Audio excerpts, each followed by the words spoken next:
Welcome back to the channel. Today we will travel through the pages of What If Frame Deku Gained Powers to Change His Fate Part 12. The link to the story will be in the description below, and if you want an update of the current series, join the Discord. Now let's start. Chapter 34. What a pain in the ass. Katsuki Bakugo gnashed his teeth as he walked through the Musatafu streets, stomping toward home after school. It was becoming an infuriatingly common occurrence of late for him to be haunted by his missteps during class. And worst of all, to be scolded by Amamiya of all people. "That fake glasses bastard, where does he get off telling me what I did was wrong?" It had been a simple training exercise. Not unlike the first exercise of heroes versus villains. Only this time, Bakugo played the role of hero, and the objective was to escort the civilians to safety. Of course, he had his own way of doing things. The easiest way to ensure a civilian's safety was to kick the ass of whatever was threatening them. So rather than let the villain hunt him, he hunted the villain. And of course he was going against Amamiya again today of all days. The fight had been going well. Fake glasses was fast, but Bakugo was faster. The black mist that snuffed out his explosions had been a pain to get around, but once he'd gotten his hands on fake glasses, there was no way he was ever letting go. They traded blows for what felt like hours, but Bakugo had clearly come out on top. There was no way he was ever losing to him again. That first loss was a fluke, nothing more. But then that infuriating smirk appeared on his face. And before Bakugo knew it, the match was over. Fake glasses had done his job and led him away from the civilians. Round Cheeks had seized victory for them after disabling earphones. Bakugo had cost them the match. Again.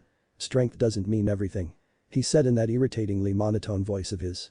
"You need to figure out everything it takes to be a hero." Who was Amamiya to judge him with that? Did he think Bakugo wasn't smart enough? Wasn't fast enough? It drove him up a wall. He had done exactly what others had been praising his whole life. Fighting with ferocity, moving with purpose. To put the villains down and win the day. So why the fuck do I keep losing to that bastard? Bakugo literally bit the graded paper he got in half, shaking it in his mouth like a rabid dog. Screw his shit advice. He turned a corner and crumpled the rest of it into a ball, tossing it into an alley trash can before turning back. "Heh. Looks like you've finally been getting the reality check you deserve, huh?" Bakugo's ears grated when he heard that, craning his neck around slowly as he gave a death glare. "Who said that? Aren't you scary?" A man materialized from the shadows of a nearby alleyway. He looked to be in his early 20s and was dressed in ragged clothing. His face was pale and his hair unkempt. No matter how you looked at him, the man looked like a bum. "But I've seen how you've been going home like a winded pup. It's pretty pathetic." Bakugo's hands were already starting to sweat, little explosions going off as he turned to look him in the eye. "You stalking me, hobo? I've been watching you. I know what path you take to get to school. To UA. It pisses me off that the brat from so long ago got into that school when I couldn't." The man snarled bitterly. Bakugo quirked a brow. "Ha. The hell are you rambling about, hobo? Am I supposed to know you? You may not remember, but I do. Me and my pals ruled the neighborhood, but then your little punk ass stood up to us," he snarled, kicking a nearby trash can. "You were just some kindergarten brat and you beat us. Just how fucking blessed could you be? Kindergarten?" It suddenly dawned on Bakugo. He was among the group of grade school students who had picked on him. Tried to, at least. But Bakugo kicked their asses instead. Never again did they come around his neighborhood. Remembering that, he cackled like a villain. "Ha. Serves you right, asshole. Someone who had to pick on kindergartners to feel superior are just trash in the first place. You were trash then and you're trash now." The former bully's jaw dropped upon hearing that, but his expression quickly morphed to fury, reaching into his tattered coat. "I'll show you who's trash, you little bastard." Bakugo's eyes shot open in alert when he saw a gun being drawn. "Now eat this." Boom. As the man had fired the pistol though, Bakugo had made an explosion in his palm, launching him to the right side and avoiding the bullet. With gritted teeth, Bakugo launched himself forward with an explosion in his right hand, rocketing toward the bully turned bum. "Die." Bakugo let loose a quick concussive explosion off in his face, causing the man to whip his body back and fall flat on the ground. Bakugo stooped over him, grinning maniacally as he held a hand over his throat. "Moron. You couldn't beat me as a kid. Even with a gun, you can't beat me now." Bakugo snarled, hand latching across his face and covering his mouth and nose, pulling him up to eye level. "And now you're gonna go to jail because you couldn't let some dumb shit from childhood go. What a fucking boom." Bakugo cursed as he let go of the man, recoiling back in horror as he felt his skin pierced by something. But to his minor relief, there was no blood in his hip where he felt the impact. But upon closer inspection after pulling it out, it was a needle inside of a casing. The hell? Ha-ha-ha-ha-ha. Bakugo snapped his head back to the battered hobo, who smiled and laughed despite his soot-covered face. "You're finished now, kid. You feel any different?" Maybe like your miss. He tried to unleash another, this time with the opposite hand. What the fuck did you do? Ha, look who's the big man now. It was the former bully's turn to cackle, pointing at Bakugo tauntingly. Not so tough without your quirk now, are you? How's it feel to be powerless? Without my quirk. Bakugo's eyes went wide as plates. As he turned to snarl at the hobo, he was clocked across the face with the butt of the gun. Bakugo fell to the ground, gripping his cheek as his former bully stooped over him. Don't worry. After some time, it'll apparently come back. Not that I wanted it to, but that's the best I could get. The former bully grinned ear to ear, rearing his leg back to kick Bakugo. But it's certainly enough time for me to enjoy myself. As he brought his leg forward, he was surprised when Bakugo caught the kick. Leering out from underneath his dirty blonde hair, Bakugo peered into the man's soul with a scathing glare. Moron. Just because I don't have my quirk. Bakugo twisted his weight into the man's leg, throwing him on his ass. Doesn't mean I'd lose to some shit for brains like you. Why you little. His attacker drew the gun up, taking aim at Bakugo's head. But the hero in training acted swiftly, grabbing the lid off a nearby trash can and holding it up as a shield. The needle-tipped bullets bounced off harmlessly, allowing him to swing the lid and knock the gun out of his hand. Now die. Bakugo followed this phrase up with a swift hook to the man's jaw. The man's head whipped back into the cement with a loud smack. Bakugo secured him on the ground by digging his knee into his sternum and shifting his weight on top of him. You're even more spineless than when we were kids. Scum. Bakugo spat to the side. What the fuck, even without your quirk, you still. The man cursed through a bloodied mouth, tears trailing down his cheeks. Shit. That's right. And now you're gonna go to jail after fucking up? Use real bullets next time, asshole. Bakugo sneered, eyes drifting to the gun. He looked at his hand, urging it to spark. But nothing came out. Still, what the fuck was that? And how the hell did it take away my quirk? It had completely slipped Izuku's mind that his class, among many other classes ranging from 1st to 3rd years, would be taking a trip to clean up in Akashira Park. The previous day had been cloudy with on and off showers. Most expected it to be cancelled. All hopes of that were dashed when the clouds parted. Izuku didn't mind, but he had gone to school and realized they were supposed to meet at the park instead. Now he was running a bit behind schedule. Just when we have a lead to follow for our next target, we get pulled into a long day, Morgana complained from his bag, Izuku dodging other pedestrians as he made his way to his transit. It can't be helped.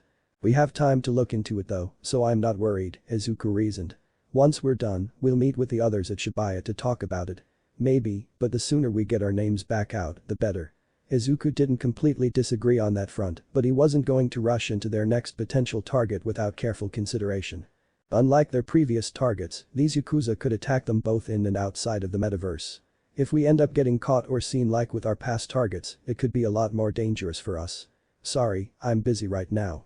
Please excuse me. Izuku came to a brief stop when he heard a familiar voice, eyes trailing up to see his classmate Kasumi Yashizawa speaking with some strange middle-aged man. She tried to walk away from him, but the man snatched her wrist. Come on, NOW, don't be rude. I just want to talk. Kasumi winced in his grip, her legs shaking beneath her. Please let go, I'm in a hurry. Well, if that's the problem, you should give me your number. We can talk about it later. Stop. Izuku had a momentary flash of memories to that fateful night, the drunken man wrestling with a woman who clearly wanted nothing to do with him. Yashizawa was in that same position now, once again facing Izuku with a potentially similar situation. He looked around at other pedestrians, hoping one would intervene on her behalf. But to his dread, every other witness simply proceeded to ignore it, turning away and acting as if they never saw a thing. How can they just let this happen? Izuku looked back at Yashizawa, her expression nervous and uncomfortable. Damning the consequences, Izuku approached without another thought. Sir. Izuku swallowed a lump in his throat, assuming a more neutral expression as the stranger and Yashizawa faced him. Midoriya. What do you want? The middle-aged man huffed. You're making her uncomfortable, sir. Please, let her go. Izuku mustered up, not wanting to repeat his mistake. But his intent remained the same. You're being disrespectful. I'm just trying to look out for her since she's a Shujin student. The man straightened out, imposing the few inches of height he had over Izuku. Thankfully he released her wrist, which is all Izuku wanted. Though he wasn't expecting her to dash to his side, hiding behind Izuku's shoulder. I don't mean to be disrespectful, but I want you to understand her feelings. TCH. What are you even talking about? It's not even that big of a deal.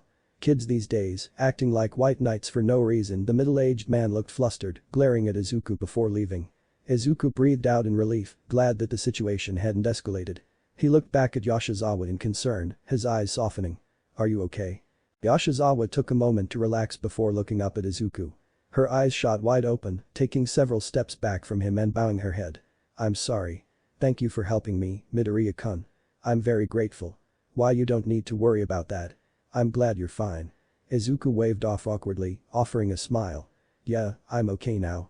It was kind of scary though. Yashizawa's eyes fell to the side, looking somewhat nervous. I see. I'm sorry that happened. Izuku frowned in sympathy. What was he asking for? He said he wanted to know about the stuff happening at Shujin, but that seemed like an excuse. Yashizawa rubbed her arm, looking at the ground. Can I ask you something? Sure. What is it? Why did you help me? Izuku raised a brow, feeling it a somewhat odd question. Well, you looked uncomfortable and he was being forceful. I couldn't stand by and do nothing. Izuku rubbed his neck, hoping he didn't sound patronizing. I see. Yashizawa distractedly pulled at her ponytail, unable to meet his eye. She's still pretty shaken by what happened. Izuku felt better about stepping in, seeing her shift back and forth in place. Izuku didn't know Yashizawa well, but he knew she was pretty high-spirited in class. Well, sorry for the weird question. Are you going to the cleanup event too? Well, of course you are, we're in the same class. Yeah. I'm heading to the transfer now. Izuku nodded, unsure about his next question. Should we go together? Sure. Wait, Kasumi inhaled a breath. I almost forgot why I was going back. I forgot my jersey at school. Kasumi pulled out her phone, wincing. Oh no, the time. I've got to go. Oh, okay then. Izuku watched as Kasumi sped past him but stopped a few feet away. Sorry, I haven't properly thanked you yet, but I need to get running. I'll see you at the park, okay? We'll talk then. Kasumi said, bowing again. Why, you don't really need to. Yashizawa was already skipping off, likely not hearing Izuku's last words. At least things turned out okay. Izuku leaned back into the park bench he was seated in. He had only been able to briefly meet up with Ryuji and the others before they were all divided into random groups. It certainly didn't leave him enough time to explain that he found a potential target, but he wanted to wait until they could meet Yusuke anyway. By the way everyone. Once we've finished our miso soup, we can head home. Izuku heard his group leader say, he and the others avoiding eye contact with him. Oh, that's great. Let's hurry and get our bowls then. Without hesitation, the three quickly shuffled off, not once giving Izuku a moment to speak. Izuku simply sighed, not at all surprised by their reaction. You've got it pretty rough, huh? Morgana poked his head out of his book bag. I thought most of your classmates were over that. I guess. But they weren't from my class, so they probably only know what they've heard, Izuku put on a reassuring smile. It doesn't really bother me anymore. Oh, there you are. Izuku pulled his gaze away from the cat, surprised to see Kasumi Yashizawa approaching. I've been looking all over for you. Oh, Yashizawa-san. Is everything alright? Izuku stood from his seat to greet her. I'm alright now, really. I just wanted to properly thank you for earlier. She smiled before looking around. Oh, where are your team members? They went off to get the miso soup. I was just resting a bit. Izuku wasn't sure if he should flat out admit that they abandoned him entirely. I see. The same happened to me. Would you like to have some miso soup together? Izuku nearly jumped at her offer. I wouldn't want to impose on you or anything. It's fine, really. Let's eat together.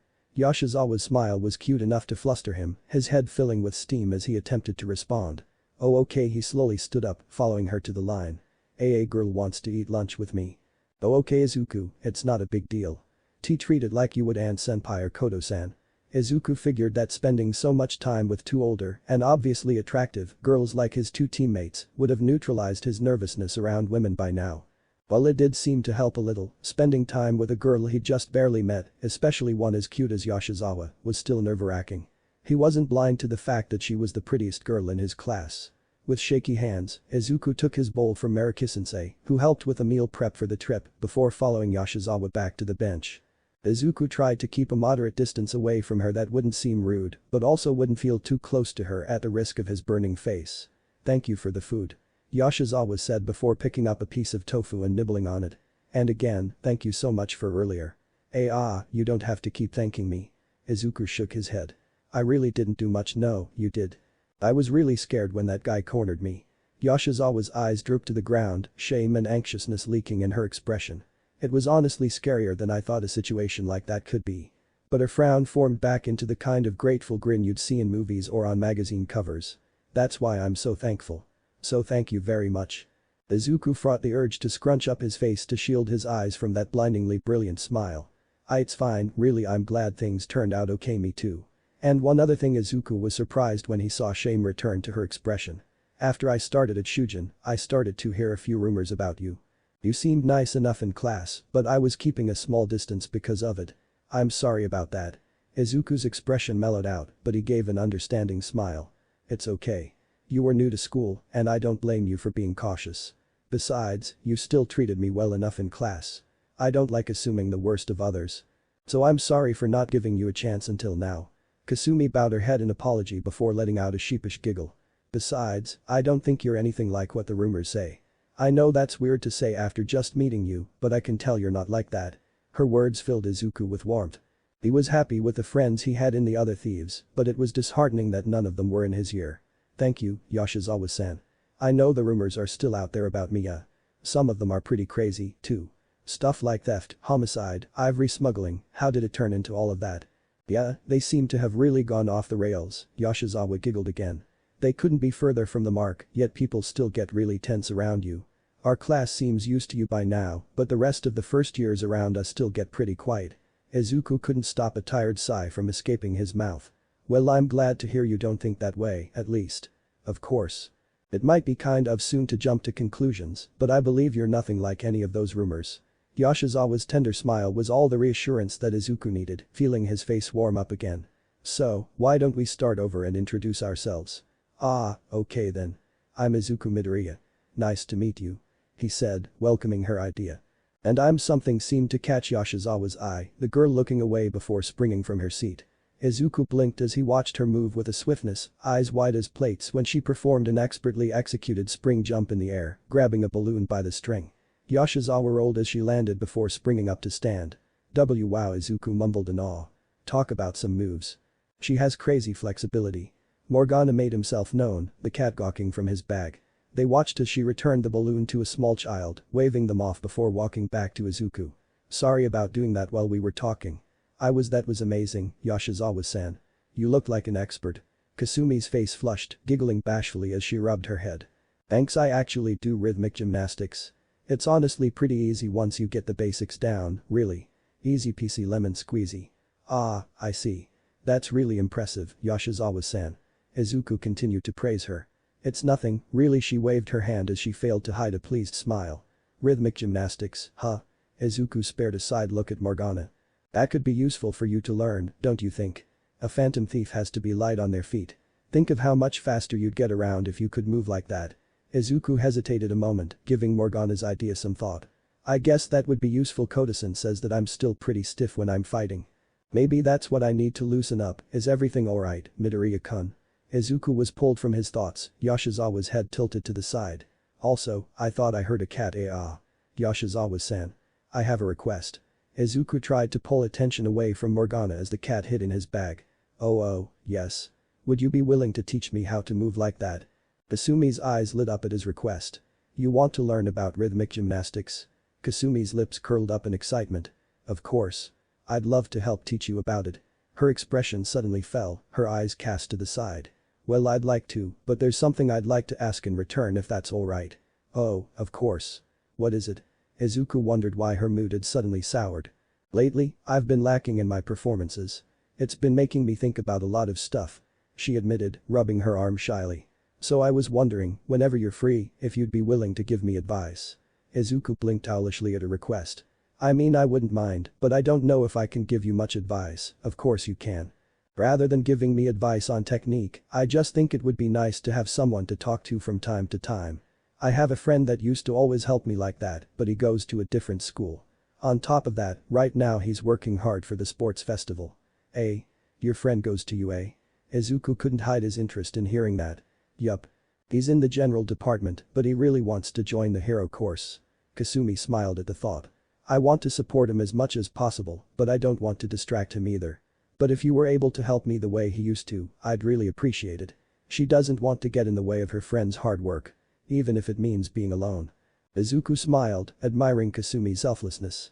I see. Okay then. I'd be happy to help you, Yoshizawa-san. Thank you so much. We have a deal, then. Just kidding, Kasumi's laughter was contagious, bringing a smile to Izuku's face as he felt a new bond form between them. Smash I am thou art I thou hast acquired a new vow. It shall become the wings of rebellion that breaketh thy chains of captivity. With the birth of the faith persona, I have obtained the winds of blessing that shall lead to freedom and new power, but you know, Midoriya-kun. You can address me with Chan instead of San. It makes me feel old hearing you say San. Kasumi put her hands on her hips, putting on a cute pouty lip as Izuku tensed up. Okay. I guess I'll call you Yashizawa Chan, then Izuku coughed, his cheeks reddening. Good. Attention, everyone. The cleaning event is coming to an end. Please collect your trash and bring it to the designated spots. Izuku heard Makoto's voice over the loudspeakers. She'd been put in charge of leading the other students. Looks like we can go home now. Hey, why don't we start right now? Kasumi suggested, putting her hands together. Oh. I would, but I have to meet with my friend soon after. We made plans to meet. Izuku felt a little bummed to have to say no so soon after making their deal. Oh, I see. No problem, then. We'll meet up again later and work on it, okay? Yashizawa's smile was reassuring at least. I'm going to head home and clean up. Let's exchange numbers so that we can chat about meeting up later, though. Oh okay. Izuku was glad that he had gotten several numbers from different girls by now, his hands would be shaking too much to put another one in. Great. Well, I'll see you later, Midoriya-kun. Hope to work with you soon. Kasumi flashed a kind smile before skipping off. Izuku waved his goodbye, taking a breath as he finally relaxed. Hey, bro. Izuku nearly jumped out of his skin when he felt an arm wrap around his shoulders. He relaxed when he saw Ryuji's dumb grin next to his face. Look who's real popular with the ladies all of a sudden. What? And no, that's not how it is, I guess there is a charm to the whole shy but brave guy thing you've got going, Anne giggled from the opposite side, plopping down on the bench next to him. Midori has his moments. Not that he would know what to do in those moments, Makoto circled around the bench sporting a teasing smile. Careful, man. You're gonna make me all jealous, Ryuji laughed as he slapped his shoulder. So, you wanted to talk about something for the Phantom Thieves. Could you be any louder, Morgana hissed. Yeah, Morgana-san and I think we have a lead on a new target. His friend simultaneously brightened in interest. Let's head to Shibuya and see if Kitagawa-senpai is ready to meet us. You wanna go after Yakuza SHHH. Shut up, will you? Anne muffled Ryuji's mouth with her hands, glaring at the faux blonde. This is certainly an interesting course to take, Yusu hummed in interest, holding his elbow in his palm as his other hand stroked his chin. But I was under the impression that the Yakuza were more or less non-existent. There are some small crime families floating around, but for the most part they've been suppressed. Most of those left are usually just Yakuza in name rather than practice, Makoto explained, shifting her gaze back to Izuku. But how did you come across the Yakuza for our target? Well, I met some people yesterday that told me about this. Izuku held up a quirk erasing bullet, the others leaning in to inspect it. Whoever's left in the Yakuza is dealing out this stuff, supposedly for testing. It temporarily erases quirks of whoever's hit by it. No effing way. Is that possible? Ryuji gaped in disbelief. Apparently. Our new friends had a run-in with someone who used it and lost their powers for a time. Morgana spoke up. I don't know what these Yakuza are after making a bullet like this, but we've got to stop them before they grow their stock. A perfect job for the Phantom Thieves. A bullet that can erase someone's quirk, that is insane. Anne bit her bottom lip. And if this is just for testing, who knows if they'll come up with something that can permanently erase a quirk or not. Makoto held the tip of her chin, eyes narrowed. Even for Yakuza, this is ambitious. A weapon like this could change the world. If they were to get rid of the quirk of someone like All Might, then we won't let it get that far. Izuku's voice was firm, a fire stoked in his eyes.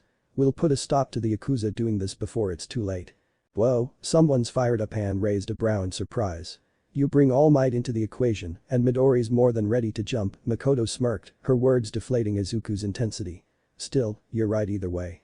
The entire foundation of heroes that has kept villainy in check could crumble should these bullets go into circulation. While we're all aware it's not perfect, we don't want it to change in such a way. Yusuke pointed out. This is truly a job for the Phantom Thieves. Hell yeah. It's like we'll be the ones saving the heroes this time. Maybe show 'em you can't ignore us or the guys lurking in the shadows anymore, Ryuji gave a toothy grin of approval. I'm in.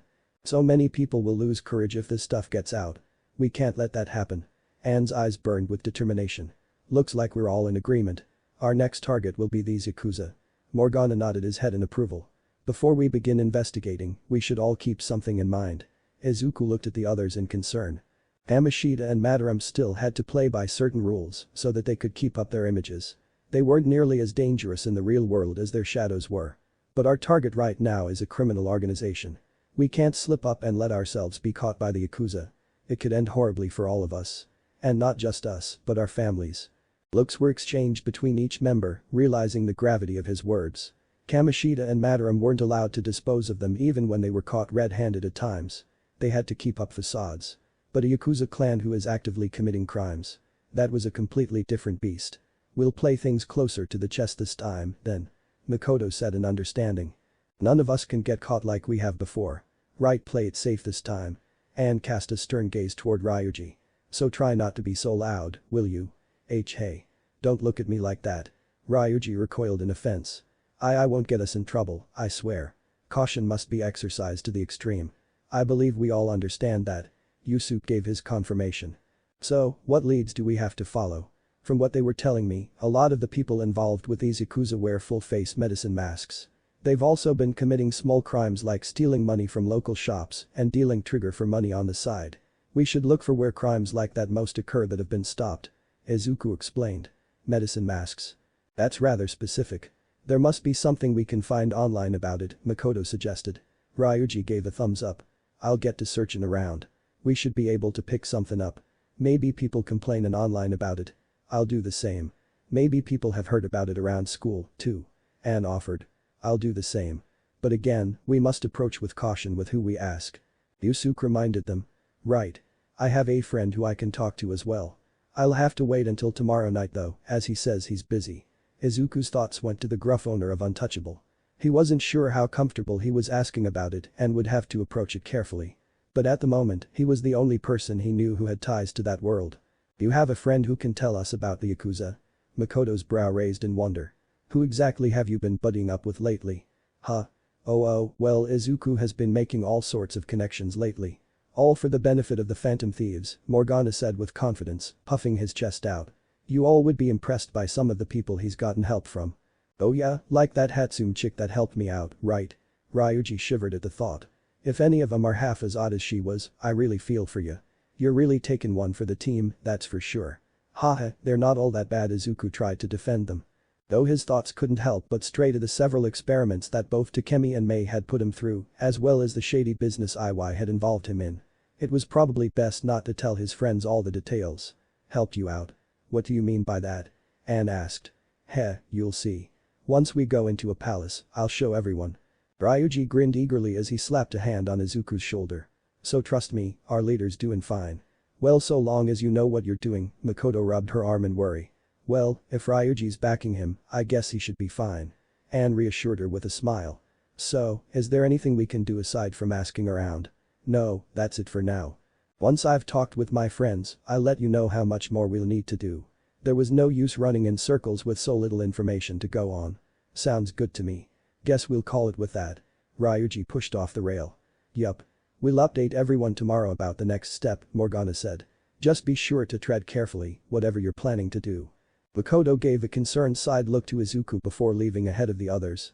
I promise, I'll do my best. Izuku scratched the back of his head before following the others. He stopped when he felt a hand on his shoulder, looking back to see Yusuke just behind him. Since you're not meeting with your contact today, might you have some time to help me with something? Oh of course, Yusuke-senpai. What is it? Izuku turned back to him. Sorry to take up your free time. You see, my problem is that I've been having a lot of trouble of late finding inspiration to draw. I plan to enter an art competition in hopes of finding my previous flame. If I could just find something to inspire me, it would be of great help. I see. Izuku's lips fell into a frown as he held his chin in thought. I'd like to help you, Yusuke-senpai, but I don't know what I could do to help with this. A place, an object, an idea, anything would be helpful. The theme of the contest is desire. What can we think of that represents desire and aesthetics alone? Yusuke asked, placing his elbow in his palm, his eyes trailing to the side in thought. Let's see. Desires. Izuku tried to mull through what ideas he could muster, an idea springing forth in his mind. Oh, what about mementos? It is a representation of everyone's desires and other selves. Mementos, of course. Yusuke's eyes shined with awe. It never would have occurred to me to use such a place for inspiration. You have a truly perceptible mind, Izuku. I wouldn't say that we've just spent a lot of time there is all.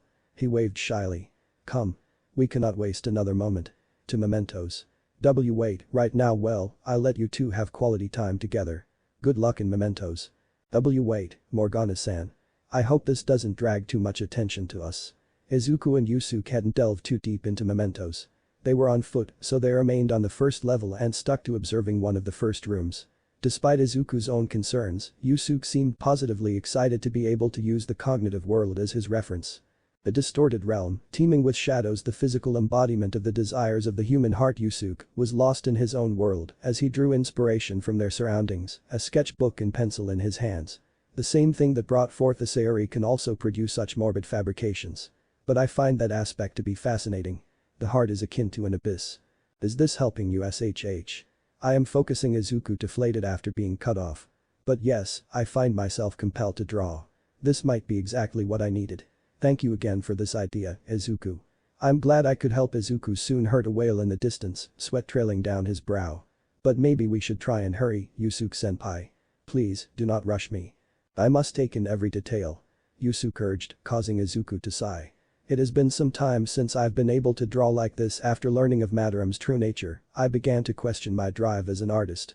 The world of art itself had become distorted by his perversions of greed and unchecked desires. Yusuke's pen stroke slowed, his eyes falling away from the scenery. That was when the world's true ugliness became clear to me. And from then on, my brush has been stayed by crippling hesitation. Yusuke let out a deep sigh, shaking his head. Does pure beauty truly exist? And if so, can hands tainted by Madaram's depravity capture it? The more I questioned such of myself, the more I distanced myself from reality. Doubt filled my mind, and even still, I have yet to find my answers. Yusuke-senpai. Izuku couldn't find the words. They had known Kamoshida to be a scumbag from the start. But Yusuke had lived under Madaram for years and considered him his father, only to have the man betray all of the ideals he'd instilled in him. It's alright. While I continue to struggle with my drive to paint and motivations, it is still better than living under the shroud of ignorance I cloaked myself in for so long. Yusuke turned his head to look at Izuku, his gaze soft. And I have you and the others to thank for that. I am still ever grateful. Izuku, touched by his words, smiled back at the artist. Of course, Yusuke-senpai. I'm glad we wait. A moment of silence. Izuku blinked as he held up a hand. I believe inspiration has struck. I must capture this moment. Izuku felt the moment slip away, watching as Yusuke began to move his arm with a newfound ferocity. He could only let out a hollow laugh, remaining silent as he waited for Yusuke to finish. Yes, wait, not quite, but perhaps a softer stroke. Yes. My heart is racing. This was what I have been looking for. I guess Yusuke-senpai mumbles to himself too. Izuku wasn't sure if that was the greatest thing to have in common, but it did make him feel a little better about his own habits. His eyes drifted to the empty space before them, relieved that they had yet to encounter any shadows so far. And almost as if willing it into existence, a slime appeared before them in a plume of black ooze. Why, Yusuke-senpai? HMPH. How inelegant. Yusuke glared at the shadow. You dare interrupt my work, I will cut you down for such impudence. So we're fighting after all. Slimes were relatively weak compared to the strength that Izuku and Yusuke now wielded, so it wasn't long before their enemies had been disposed of. Izuku had been at least prepared to engage an enemy, but was still exacerbated by the experience. It seems I've become a tad too passionate. Yusuke tapped his elbow as the shadows were finished off, looking at Izuku somewhat guiltily. I'm glad you were here. You have my thanks. It's alright. At least we're still on the first level where weaker shadows are. Izuku laughed, stroking the back of his head. Yes, but your presence and support are much appreciated. You're like Theo. Who? I am referring to Van Gogh's brother Theo. Van Gogh did not achieve fame in his lifetime, but he found an admirer and supporter in his brother. I see you in the same way, Yusuke explained. Ah, I see. Well, we're friends now. So I'll support you however I can. It is much appreciated. After all, there aren't many who can deal with my eccentricities. Yusuke said with an appreciative tone, but his eyes fell to Izuku's hand. By the way, did the shadow drop that? Yeah, but it's just a blank card. Don't shadows normally drop valuables? Izuku wondered to himself. Might I see that? Yusuke extended a hand. When I see blank paper, I feel a need to draw something on it. Oh, sure. Izuku handed it over, the artist quickly sketching away. Yes, would that work? No, impossible. Yes, that will do. Izuku felt awkward watching Yusuke fiddle away at the paper. So is this what it's like to watch me mumble? The thought was both amusing as well as embarrassing for Izuku to think about. A fine result, if I do say so myself. Yusuke held the paper to Izuku. He took it, his eyes bulging as he saw what he'd drawn up. It was a spitting image of a skill card, with Yusuke's own artistic twist to it. Izuku had only found a few of the skill cards during their escapades in mementos and palaces. Sometimes shadows would drop them or randomly be found inside of treasure chests. They were incredibly useful, granting Izuku the ability to change the powers of his personas. But the others couldn't use them at all for some reason. "This looks amazing, Yusuke-senpai." Izuku admired his work. "Your compliment is appreciated. If I can continue like this, my slump will be a thing." Of the cards suddenly began to glow, causing them to watch in confusion and awe. The painting shimmered, the word Rikar etching itself into the bottom. "Impossible, it seems that my drawing has transformed into a real skill card. What? No way." Izuku's jaw hung low, inspecting it closely. "That's amazing, Yusuke-senpai, you have an incredible ability, you say? I suppose that is what I've gained." Yusuke stroked his chin in interest, taking the card and inspecting it. "Izuku, perhaps you wouldn't mind helping me further. If I can continue to draw like this and overcome my slump, I can be of aid to our group with this ability. Perhaps even more so. If you think I can help you, then I'll do my best." Izuku smiled before rubbing his neck sheepishly. "And maybe you can help me out by showing me how to draw like you. I like to draw now and then in my notes. Heh. You should be careful what you ask for. I may be a strict teacher." Yusuke smirked, causing Izuku to sweat. "I only jest. I certainly don't mind giving such aid to you. We'll call it a deal, shall we?" "Of course. I'll be counting on you, Yusuke-senpai." Izuku smiled, bowing his head in appreciation. "Yes, you can rely on me. And you. Smash I am thou art I. Thou hast acquired a new vow. It shall become the wings of rebellion that breaketh thy chains of captivity. With the birth of the Emperor persona, I have obtained the winds of blessing that shall lead to freedom and new power." Izuku appreciated knowing that their relationship had taken the next step. It had struck him as strange that they hadn't forged a bond yet, especially before others he'd connected with. But he settled the idea in his mind that they only needed to have a more personal discussion between them. "I think we've done enough for today. I have enough of a rough sketch and we'll finish it back at my dorm. I'll contact you once it's done. I look forward to seeing it. Glad you could make it. I'm going to be starting pretty soon." Izuku sighed as he met with Pop Step and Koichi in Shinjuku. This was his first time in the undeniably shady Red District. He originally planned to visit Iwai right after school, but a text from Pop Step quickly shuffled that to the end of the day. The concert hadn't been something he was particularly excited to show up for, but he did feel some obligation toward Pop Step's group. They had essentially given his team their next possible target. Not to mention she still clung to the second half of his awkward schedule. "Thanks again for the help, Midoriya-kun." Koichi smiled at him. "Sorry again about how Pop got you involved in all this." It's alright. I can at least see this through." Izuku gave a curt smile in response. Yeah, I'm terrible. Back to our schedule." Pop Step broke into the conversation. "I've never performed in this area, and while I'm sure my usuals are on their way, I don't know if I can grab everyone's attention in a place like this. Can you organize something to get everyone's eyes on me? Would you pick this spot anyways? Isn't it real shady?" Koichi asked as he scanned the Red District with some caution. "Because everyone knows that talent scouts and other people in the business love to hang out in areas like this. If I'm gonna get noticed anywhere, it'll be here," Pop Step pointed out. "I don't know if those are the kind of people you want to get in with," Izuku quietly mumbled before stroking his chin. "Still, if that's what you want, we should probably pick a specific spot where you want to perform.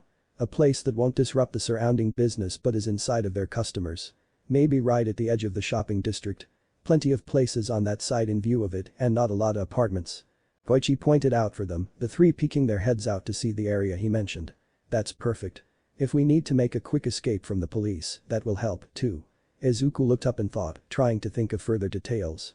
"We could pass out flyers, but people might not have time to come over if we pass them out right before a performance. It's probably better to just rile up a crowd through an announcement or something, but how? Oh, I know. We've got two loud but helpful fans that will come running when I ask." Pop held up her index finger.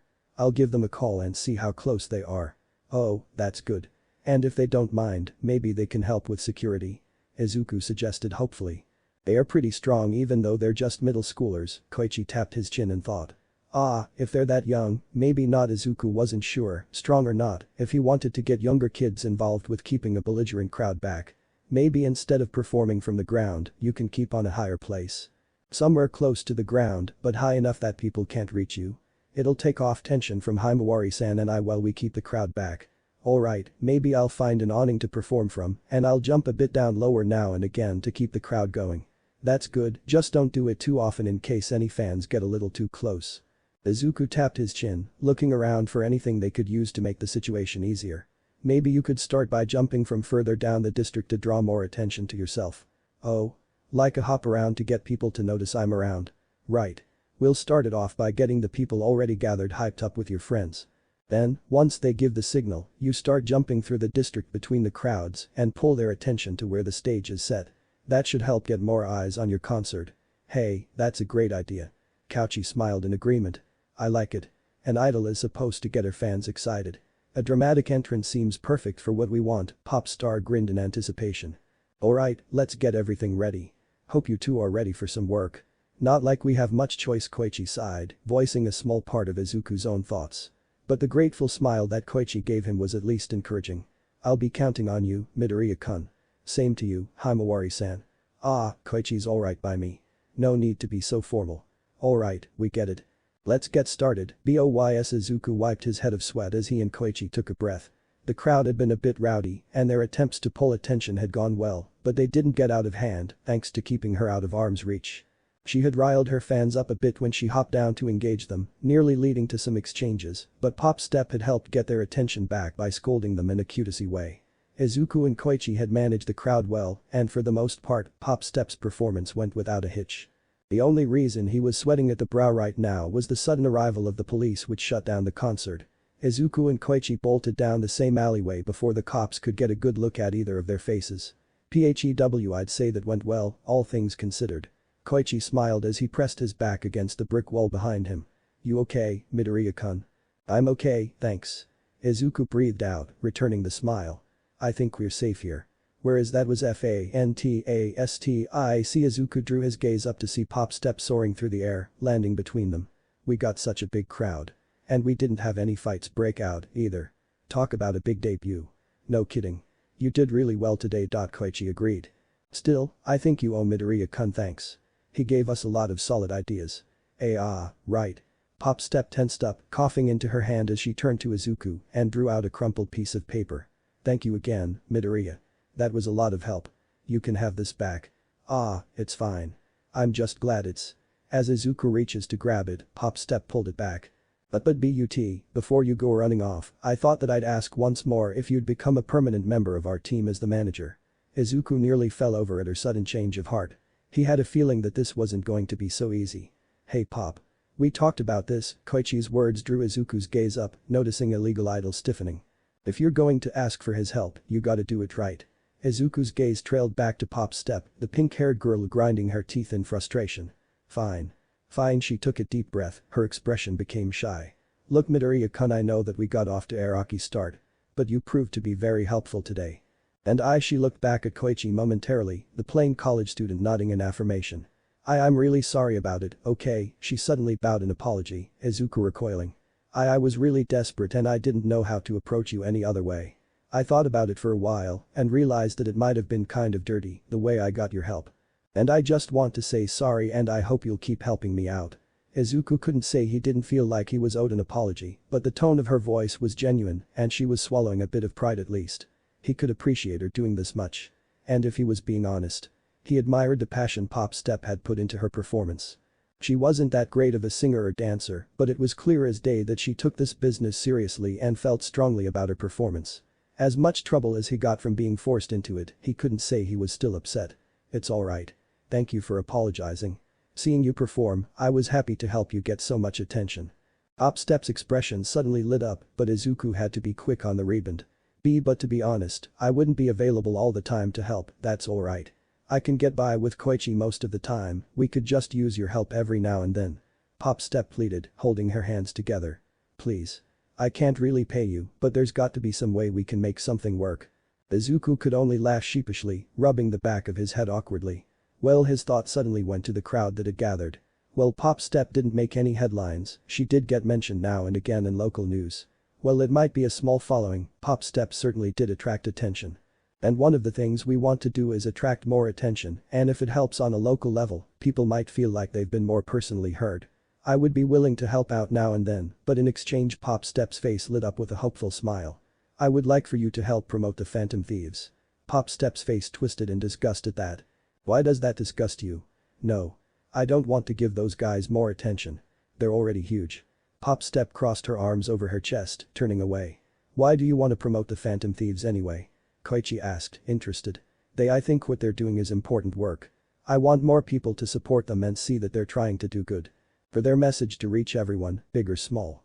Koichi and Pop Step spared a look at one another before she let out a sigh. Of all the things, isn't there anything else you want?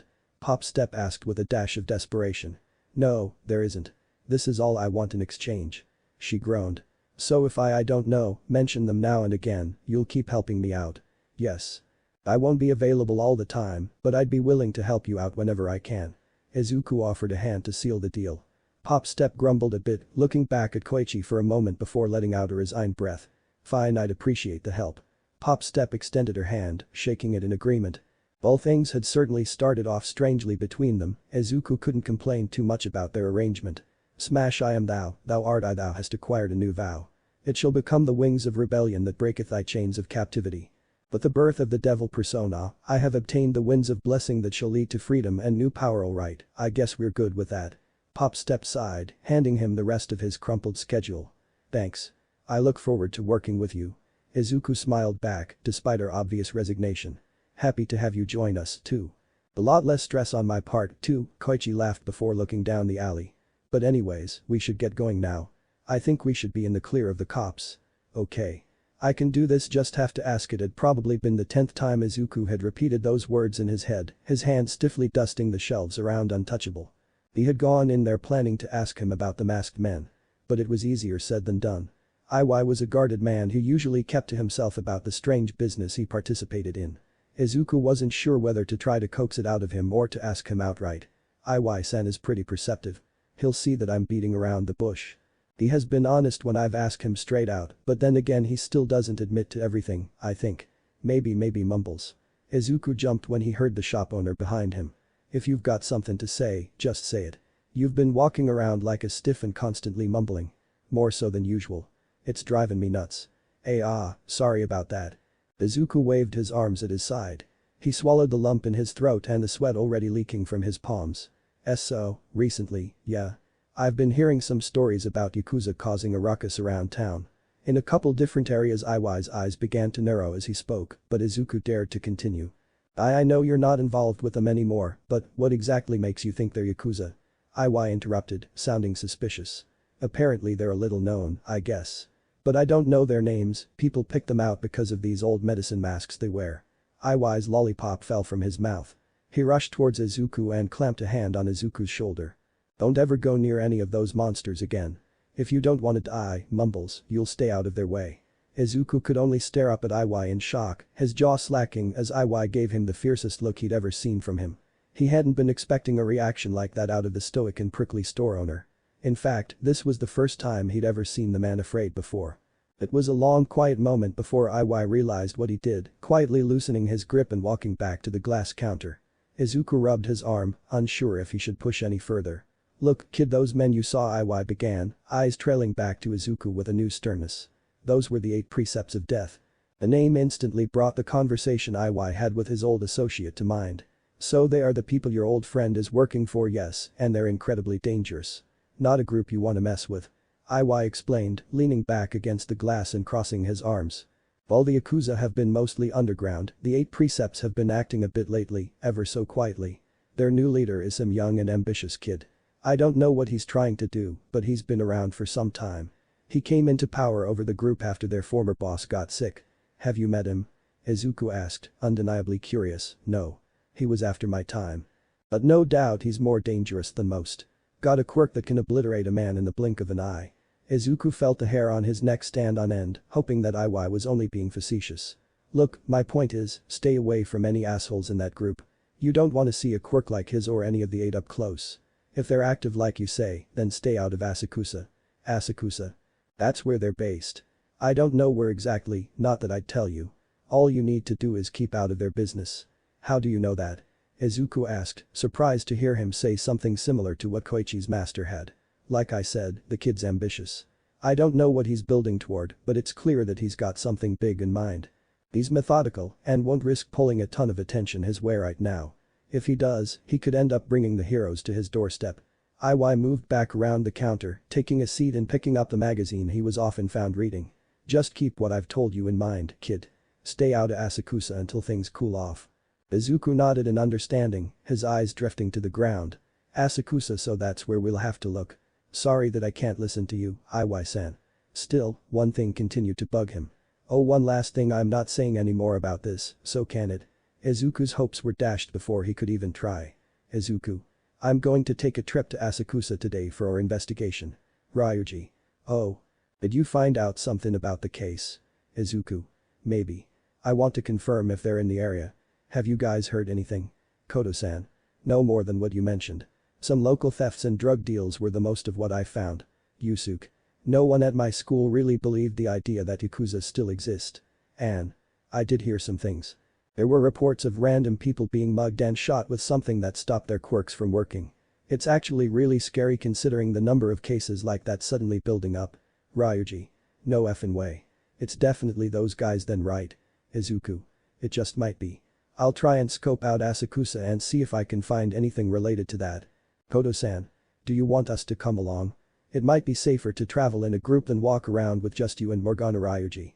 Yeah, we should all meet up there. Can't just leave it all to the leader. Izuku. I don't want to put anyone out. I was just going to snoop around and. Agreed. We'll all meet there ASAP. Yusuke. I'll be sure to keep a watchful eye out once I've arrived. Izuku. Alright, I'll see you all there. Izuku smiled, happy to be able to depend on his friends. It was Sunday and they were all off, so Izuku wanted to take the chance and check out Asakusa now when nothing was there to distract him. He pulled his backpack tight to his shoulder, allowing Morgana to hop inside. You know, it might be a little conspicuous if you guys are all moving around as a group. Then again, you could all blend in more by moving as a group on a Sunday. Morgana weighed in on their plans, tapping his paw. We're just going to do some looking around. We probably won't see anything big today, but it's worth taking a look. Izuku said, stepping down the stairs from his room. Sojiro was standing by the counter, a hat on his head but no apron on his front. Izuku spared a look around and took note of how empty it was. Good morning, Sakura-san. Why is it so quiet today?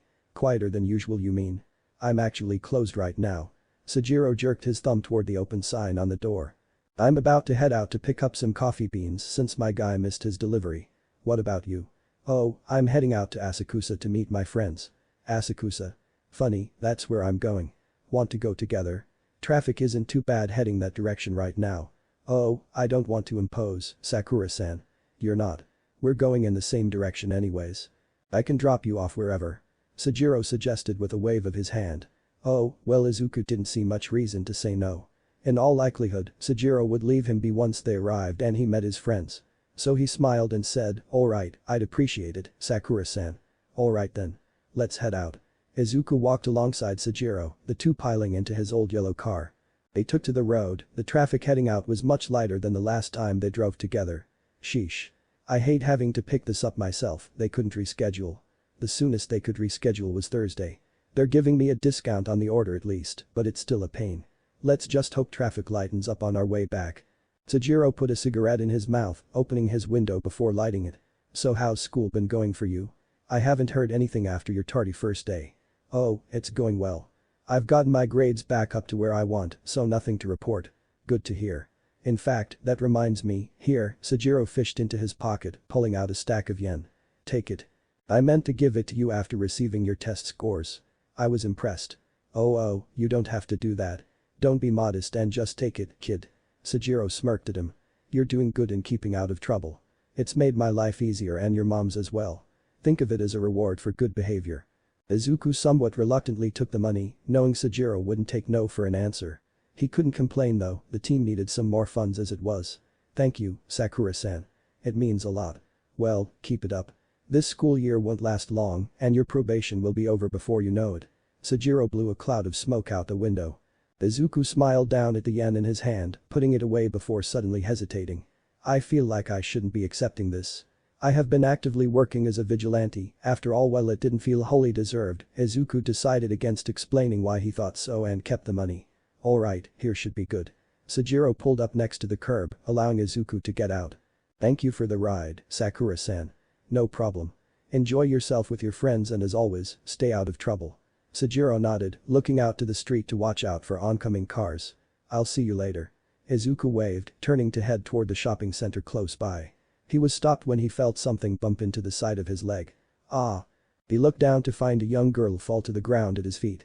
She had snow-white hair that went to her knees and wore what looked like a hospital gown. A horn protruded from the top edge of her forehead. Oh, I'm so sorry.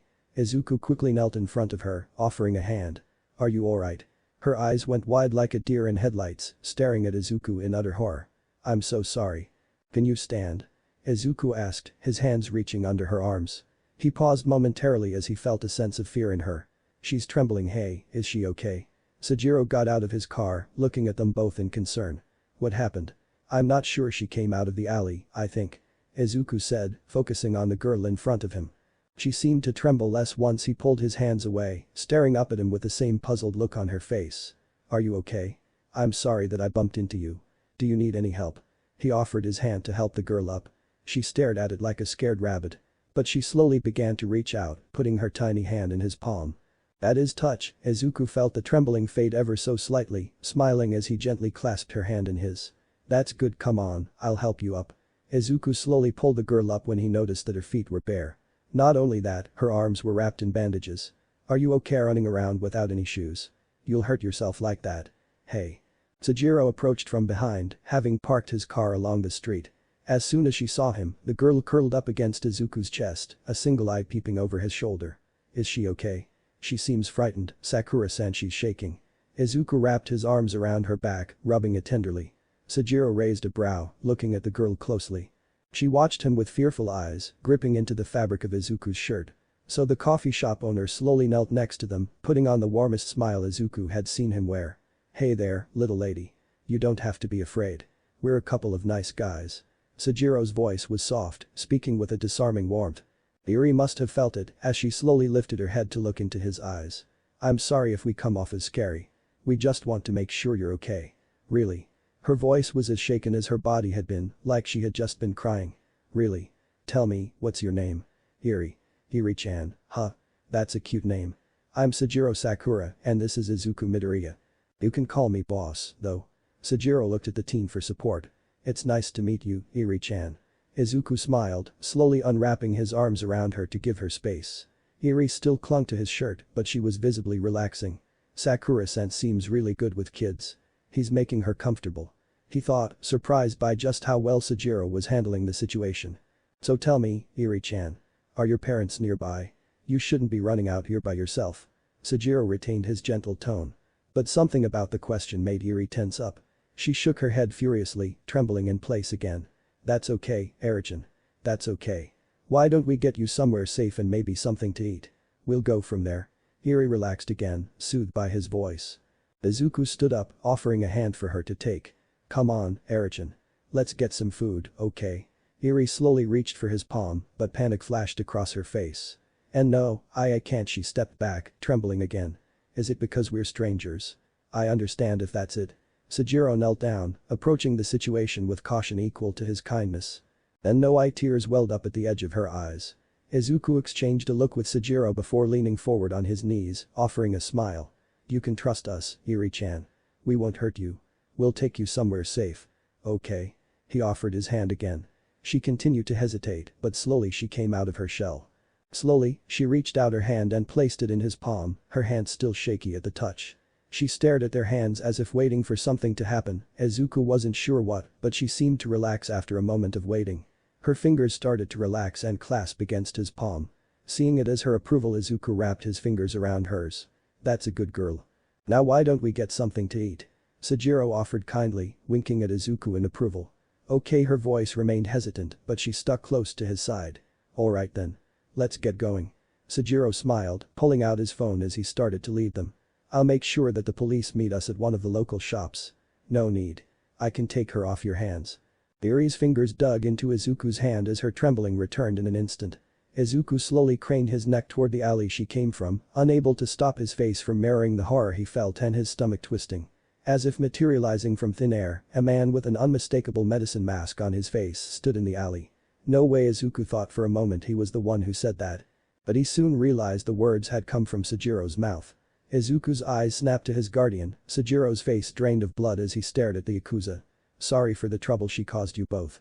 The man wore what appeared to be a friendly smile, but the mask made it seem more sinister than anything.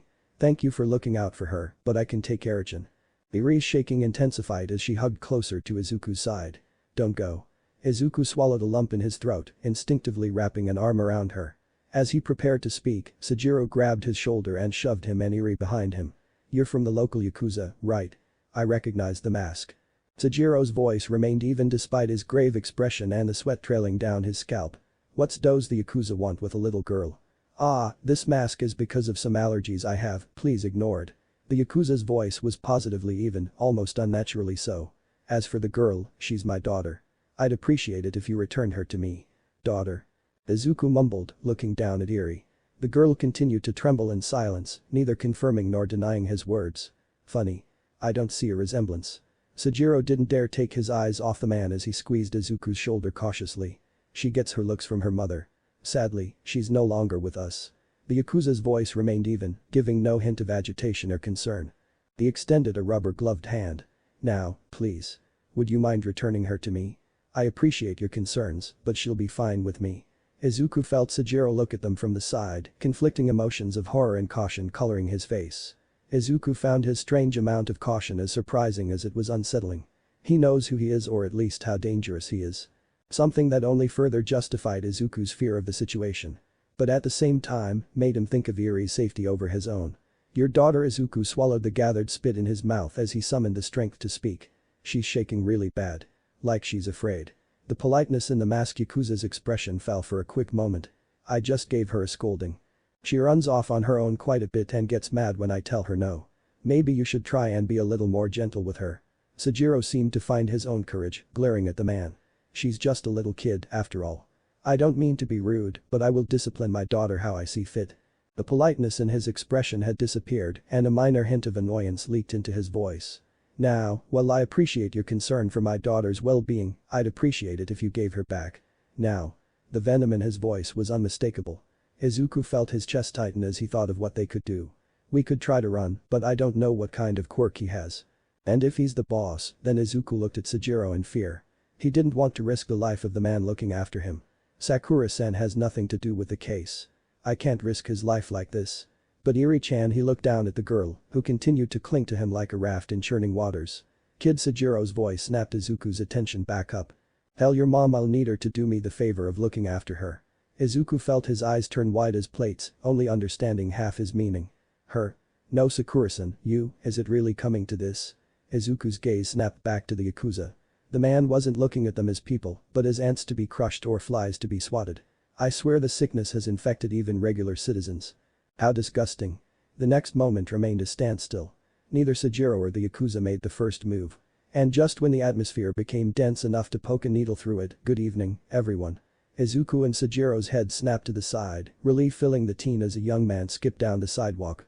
He was tall with blonde hair and clad in a skin-tight hero suit, a yellow visor over his eyes and a red cape flapping behind.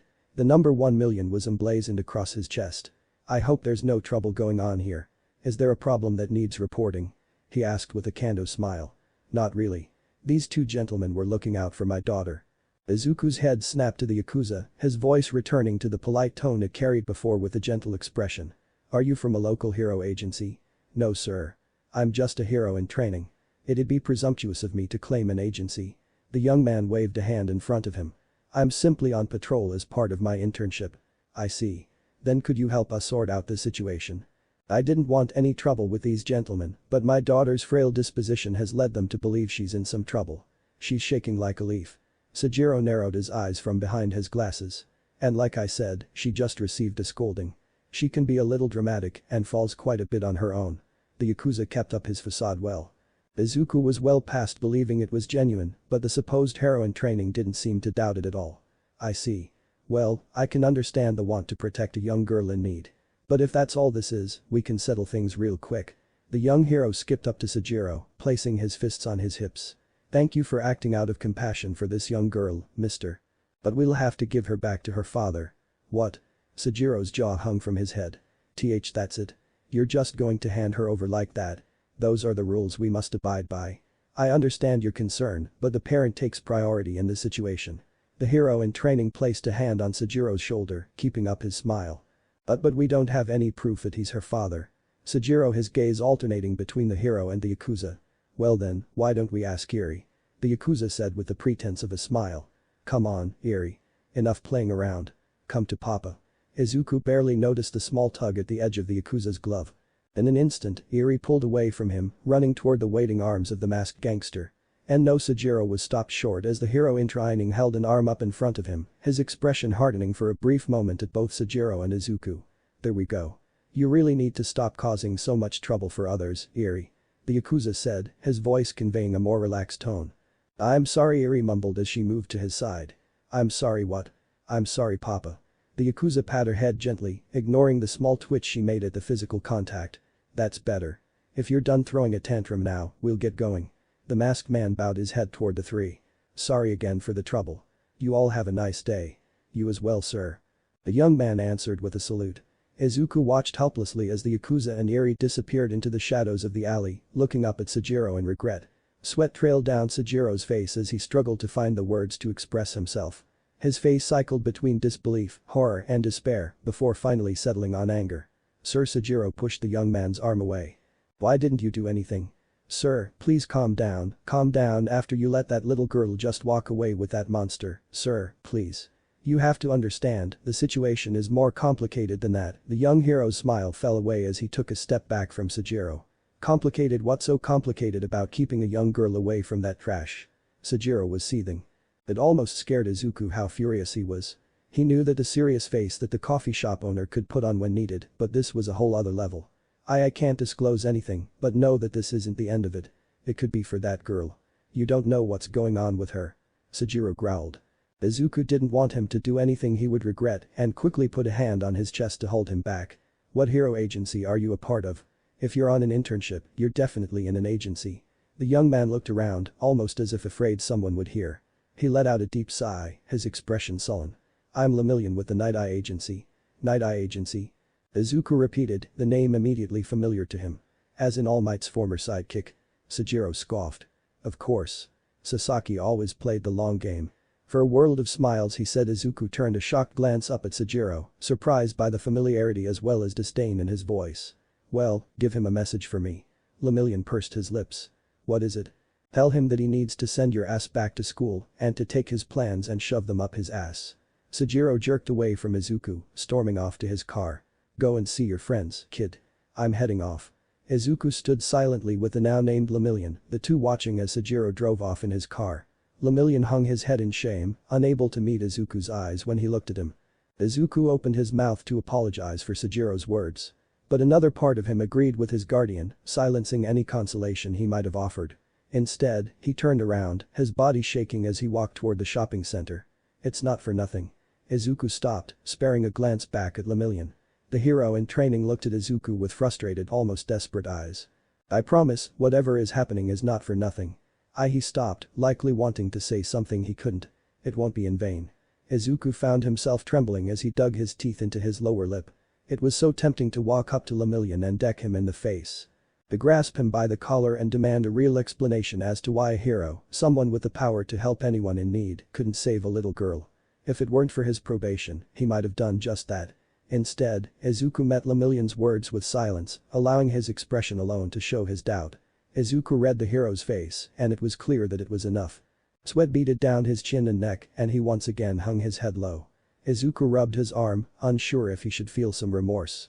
But he couldn't find it in him and left without another word. His phone had gone off several times, and he easily guessed that it was his friends trying to get a hold of him. Are you okay? Izuku had practically forgotten Morgana was in his shoulder bag, the cat popping onto his shoulder.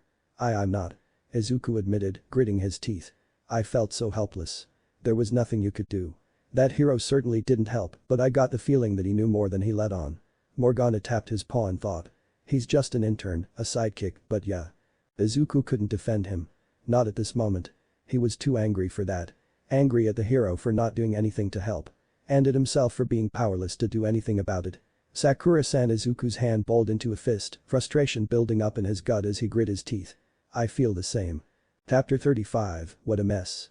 Chisaki scrubbed his hand vigorously to remove the filthy remnants of his former grunt. If he couldn't even do the bare minimum of watching a single little girl long enough for her to run out of the compound, he was better off dead. Clean this mess up after you get Eri to her bed. Of course. Chronostasis answered. Did anything happen while you were out there? Some kid and an old man got in the way. I would have taken them out if it weren't for the hero that showed up. They were certainly lucky the kid had shown up when he did. It might have complicated things, but if he had to kill those two and the hero to get Eri back in his clutches, Chisaki wouldn't have batted an eyelash. To think, a couple of civilians were trying to be her heroes. Chisaki would have scoffed if he weren't so nauseated. The sickness is spreading more and more. At least you were able to avoid any issues. Maybe, but I'm worried about that kid hero that came along. Chisaki stopped for a moment and Chronostasis fell in line next to him, Eri in his arms. He acted clueless, but I get the feeling he knew more than he was letting on. About our work. Chronostasis's voice carried some of his concern. Do you think they're watching us? Maybe. Chisaki tossed the used wipe to the floor, his hives beginning to settle. If that's true we may have some issues. Perhaps our testing has been too careless. Chisaki didn't disagree with that. They had been using third parties to put the bullets out and for now they were doing well to keep the 8 precepts from being linked to them. But he guessed that they were still under suspicion. Nothing the cops or heroes can move on. For now. What should we do, Chisaki? It's business as usual. On the surface, at least, Chisaki spared a look back at Eri, eyes peering into hers. The girl cowered from his gaze. An expected response, but not one he disliked. But we're not even close to ready to mass-produce the bullets. And we can't afford to stop now. Chisaki turned his gaze back forward, pulling his rubber glove back over his right hand. Inform the men that we'll be moving to another base in the coming weeks. We'll use the underground route to move things out. We'll be gone before the heroes even notice. Izuku's friends hadn't left his side since they met in Asakusa. He detailed the close encounter that he and Sujiro had with the Yakuza. How they had found a frightened young girl. And how they were forced to let her go back to a father who clearly filled her with terror. All because a hero had told them to. What a piece of shit. Ryuji voiced what most of them had been thinking, slamming his fist into the train seat next to him. After the close call that Izuku just experienced, the team wisely decided to set aside their search for the day. They got what they were looking for, anyway. Ryuji sat close on Izuku's left while Makoto sat on his right, trying her best to comfort him like they were kids again. Anne and Yusuke sat across from them with Morgana resting in the seat between them. Calm down. You're too loud. Anne berated, but her voice sounded half-hearted to Izuku. Still I get it. To just let that girl go like that in his defense he was just a student likely with a provisional license. Makoto tried to be the voice of reason, despite the obvious conflict in her expression. And to be fair, cases involving children and their parents are complicated. Unless the man had committed a crime in their presence, even a regular hero wouldn't have been able to take her from him. Still, if she were half as terrified as Izuku described, there must have been something he could have done, Yusuke argued, looking no more pleased than Ryuji over the events that occurred. Izuku found his voice creeping out and the others turned to him tentatively. He said it wouldn't be for nothing, but I don't know what that means. Whatever he meant, did it even matter? Wasn't it a hero's job to save a girl clearly in need? Whose face was brimming with fear? Who clutched to Izuku like a lifeboat, praying for safety? TCH. My ass. I bet he was just trying to save face after getting called out, Ryuji scoffed, leaning forward on his knees as his left foot tapped impatiently. We still have to remember that he was just a student and is limited by what the law will allow him to do. Morgana was the surprising voice of reason in the conversation, but his feline face carried conviction. And that's where the phantom thieves come in. Where he has to stop, we don't. Izuku clutched the fabric of his pants. He's right. We're the heroes of the unseen. Our stop is coming up. Izuku drew out of his thoughts to see the Yonjin Jaya station coming up. He stood from his seat, as did the others. Looking around at his friends, Izuku tried to dissuade them. Gee guys, it's fine. I can make my way home from here. We know that. We just want to make sure. Makoto rubbed her arm, searching for the proper words. She was concerned, clearly, as were the others. Izuku had just had a brush with a likely dangerous criminal. Part of him was still processing that. We just want to make sure you're good, man. And it'd make the rest of us feel better, too. Ryuji rubbed his head, a frown resting on his lips. Yeah. Besides, we want to check on boss, too. I'm sure he's still not doing so great after, and he was just as concerned about how Sujiro was doing. After all. He was ready to take a stand just for Eri. A quiet lingered between them as they made their way to LeBlanc. Izuku spared a short look around, seeing the faces of each of his friends. They all looked half-spooked, like they had been the ones to encounter the medicine masked man for themselves. But their concern was for him. Izuku mentally slapped himself. They had so many brushes with death these past couple months that perhaps his experience had made such encounters easier to accept. I'm really sorry for worrying you all. Izuku finally spoke, eyes falling to the ground. You don't gotta apologize for nothing.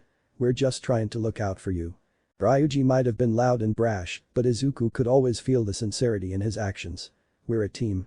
Anne's bubbly side was always a reassurance, especially after her own terrible ordeals. When one of us is hurt, we all are. Makoto smiled, rubbing his shoulder. Just don't try to carry the weight of this mission by yourself.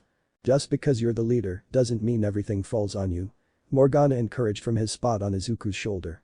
We rely on you the same way we expect to be relied upon. Yusuke smoothly added to the pot. Izuku met their kind smiles with his own, their words setting in. Right. Of course. Sorry. What did we just say about apologizing? Ryuji wrapped an arm around his neck, giving him a big grin. Izuku smiled back, but it slowly fell away as they reached LeBlanc. The sign was still turned to closed, and Izuku wondered if Sojiro was even in. He spared a silent look back at the others, taking the lead as he entered the cafe. Sojiro was behind the counter, a cigarette hanging limply between his fingers.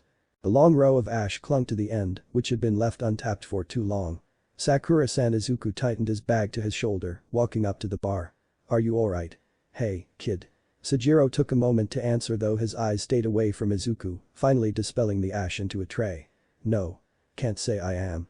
Sorry for intruding, Boss Makoto called out, and Sojiro finally lifted his gaze to the group. We just wanted to make sure you were both alright. That's nice of you kids. Sojiro sighed, rubbing his forehead in his palm. I'm sorry for leaving like that, kid, Sojiro let out a dry chuckle, shaking his head. I've been trying to keep you from butting into people's problems, yet I thought you were amazing, Sakura-san. Izuku knew that perhaps it wasn't the best thing to say at the moment, but he did admire Sojiro's resolve in that moment. He stood in front of him and Eri with the intent of protecting them however he could. That poor girl. Sojiro spoke again, pressing his forearm against his head. She was just so terrified, and that damn Yakuza Chisaki. Izuku's eyes lit up, surprised to hear the name escape Sojiro's lips. He spared a look back at the others who hadn't missed that detail either. Chisaki. Izuku repeated. You know his name? Yeah. Sojiro admitted, putting the stub of the cigarette out in the ashtray. Kai Chisaki. He's the current leader of the 8 Precepts of Death. Some old Yakuza gang that's barely been clinging on since their former boss fell ill, if I heard right. You seem to have quite a bit of knowledge, boss. How did you know all this? Yusu couldn't help but ask. From my time working in the government, though that was some time ago now. Sojiro shook his head, stepping out from behind the bar. I shouldn't be saying all this. What happened today, we just have to let it go. What happened to that little girl? Was Sojiro's hand gripped into the wooden stool by the bar, his jaw clenching. There wasn't anything we could do. Silence settled in as they stood there, the static of the television being the only break in the quiet. Sojiro silently shook his head, as if unable to come to terms with his own advice. I'm going home, kid. Lock up for me. Sojiro didn't utter another word, walking past the students before stopping at the door. Try to let this go, kid. Know when to not stick your nose in something. Sojiro turned to meet Izuku's eyes. You don't know how close we came to dying today. What do you mean? Izuku couldn't help but ask, brow raising. Sojiro paused, like the words he was about to say were poison. Chisaki's quirk is something else. It allows him to disassemble and reassemble anything he touches. Sojiro's arm trembled for a brief moment, but he covered it well. Including human beings. Do you get it now? Disassemble. Izuku paled as he repeated the word. He wondered if his imagination matched a real thing, because if so, it was a terrifying quirk. He remembered what Iwai mentioned about it, how he could obliterate someone in the blink of an eye. The description was beginning to look a lot less like hyperbole. Holy shit, Ryuji mumbled, and judging from the looks on everyone else's faces, the exact terror of the power had sunken in for all of them. Exactly. So stay away from them. No matter what. There's nothing we can do for Eri-chan now. Sojiro trailed off, his voice becoming dejected. It's out of our hands. With that, the shopkeep took his leave, shutting the door behind him.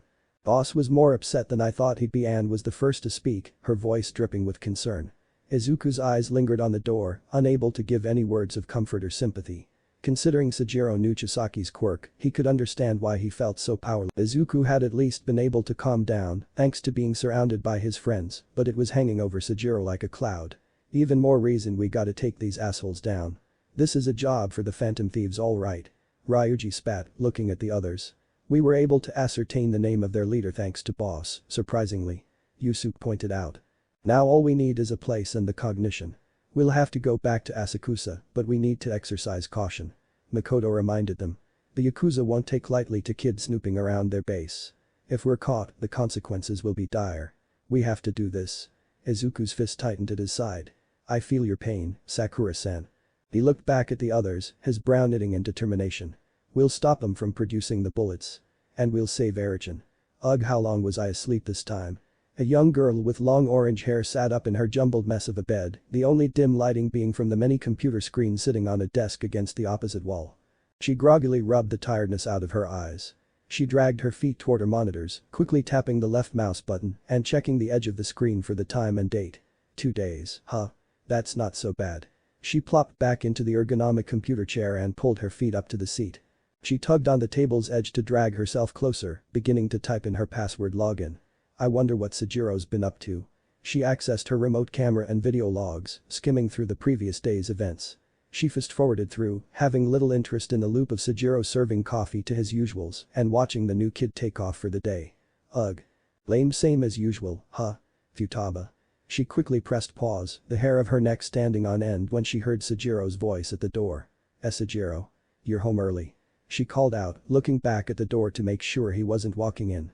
Yeah, I had a rough day. Would you mind coming out for a second? Why yeah, just one sec. Futaba scrambled to tuck away her monitoring application, just for safety. Once that was done, she rolled out of her chair and moved to the security tape-covered door. She slowly peered out, cracking the door ever so slightly. Yes. Hey Futaba didn't miss the unusually damp tone in his voice, or that his eyes were slightly red. I just wanted to check up on you. Are you feeling okay? I know you were asleep for a bit. I'm good. Just woke up. Actually Futaba slowly pulled the door open a bit more, concern coloring her face. What's wrong? Nothing. Just a rough day, is all. Sajiro didn't hide his solemn very well. Futaba wasn't one to pick up on social cues, but it was clear something was bothering him. Are you sure? She asked carefully, stepping out of her room and watching him. Yeah. I'm okay. Sajiro put on a weak smile, even while the strength of his voice weakened. Do you want the usual for dinner? I can make it real quick since I'm done early. Why yeah sure Futaba wasn't sure if she should push the subject, her lips fading to a frown. Alright. I'll get working on it right away. Futaba felt her eyes bulge when Sajiro reached out and gently took her into a hug. She felt somewhat awkward for a moment but leaned into his chest, feeling as if she needed to comfort him at least. They stood there for some time, Sajiro clutching to her for a good while until finally letting her go. He inhaled a short breath, forcing back a sniffle. Sorry about that, I'll go and work on dinner. Sajiro. Futaba's voice must have been too quiet as Sajiro turned and walked back down the hall without another word. Futaba stared at his back until he disappeared into the main hall, slowly turning back to her room. She shut the door behind her and locked it before moving to her computer with a quickness. She tapped into the video logs again, skipping the previous day and going to the current day recordings. And she heard it all. Iri-chan. Chisaki. The 8 precepts of death. And the phantom thieves. Maybe you should stop soon. You've been going at it for a while now. Morgana watched on as Izuku did his 45th push-up of the night. Since parting ways with the others, Morgana didn't miss how antsy he had been. He tried to distract himself by mindlessly thumbing at his phone, but it clearly didn't do enough to keep his attention. Izuku began to work up a sweat doing various aerobic exercises, sweat glistening off his skin and beating down his face. They were approaching close to an hour of working out and the green-haired hero enthusiast didn't show signs of stopping. I'm okay, just a few more sets and I'll take a break. Morgana wasn't sure how much longer he should let Izuku keep it up, standing from his spot on the workbench. Come on, no. You've done enough of that for the night. Morgana hopped off the bench and onto his back, causing Izuku to stutter in his push-up for a second. You're going to wear yourself out before we can get to work tomorrow. I'm okay, I can do more. Morgana scoffed at his persistence, jumping off his back. I'm sure you can. But we need you at full power tomorrow. Don't push yourself too hard. Morgana trotted in front of his face, sitting in front of him. Izuku heaved out several breaths before finally letting his body down.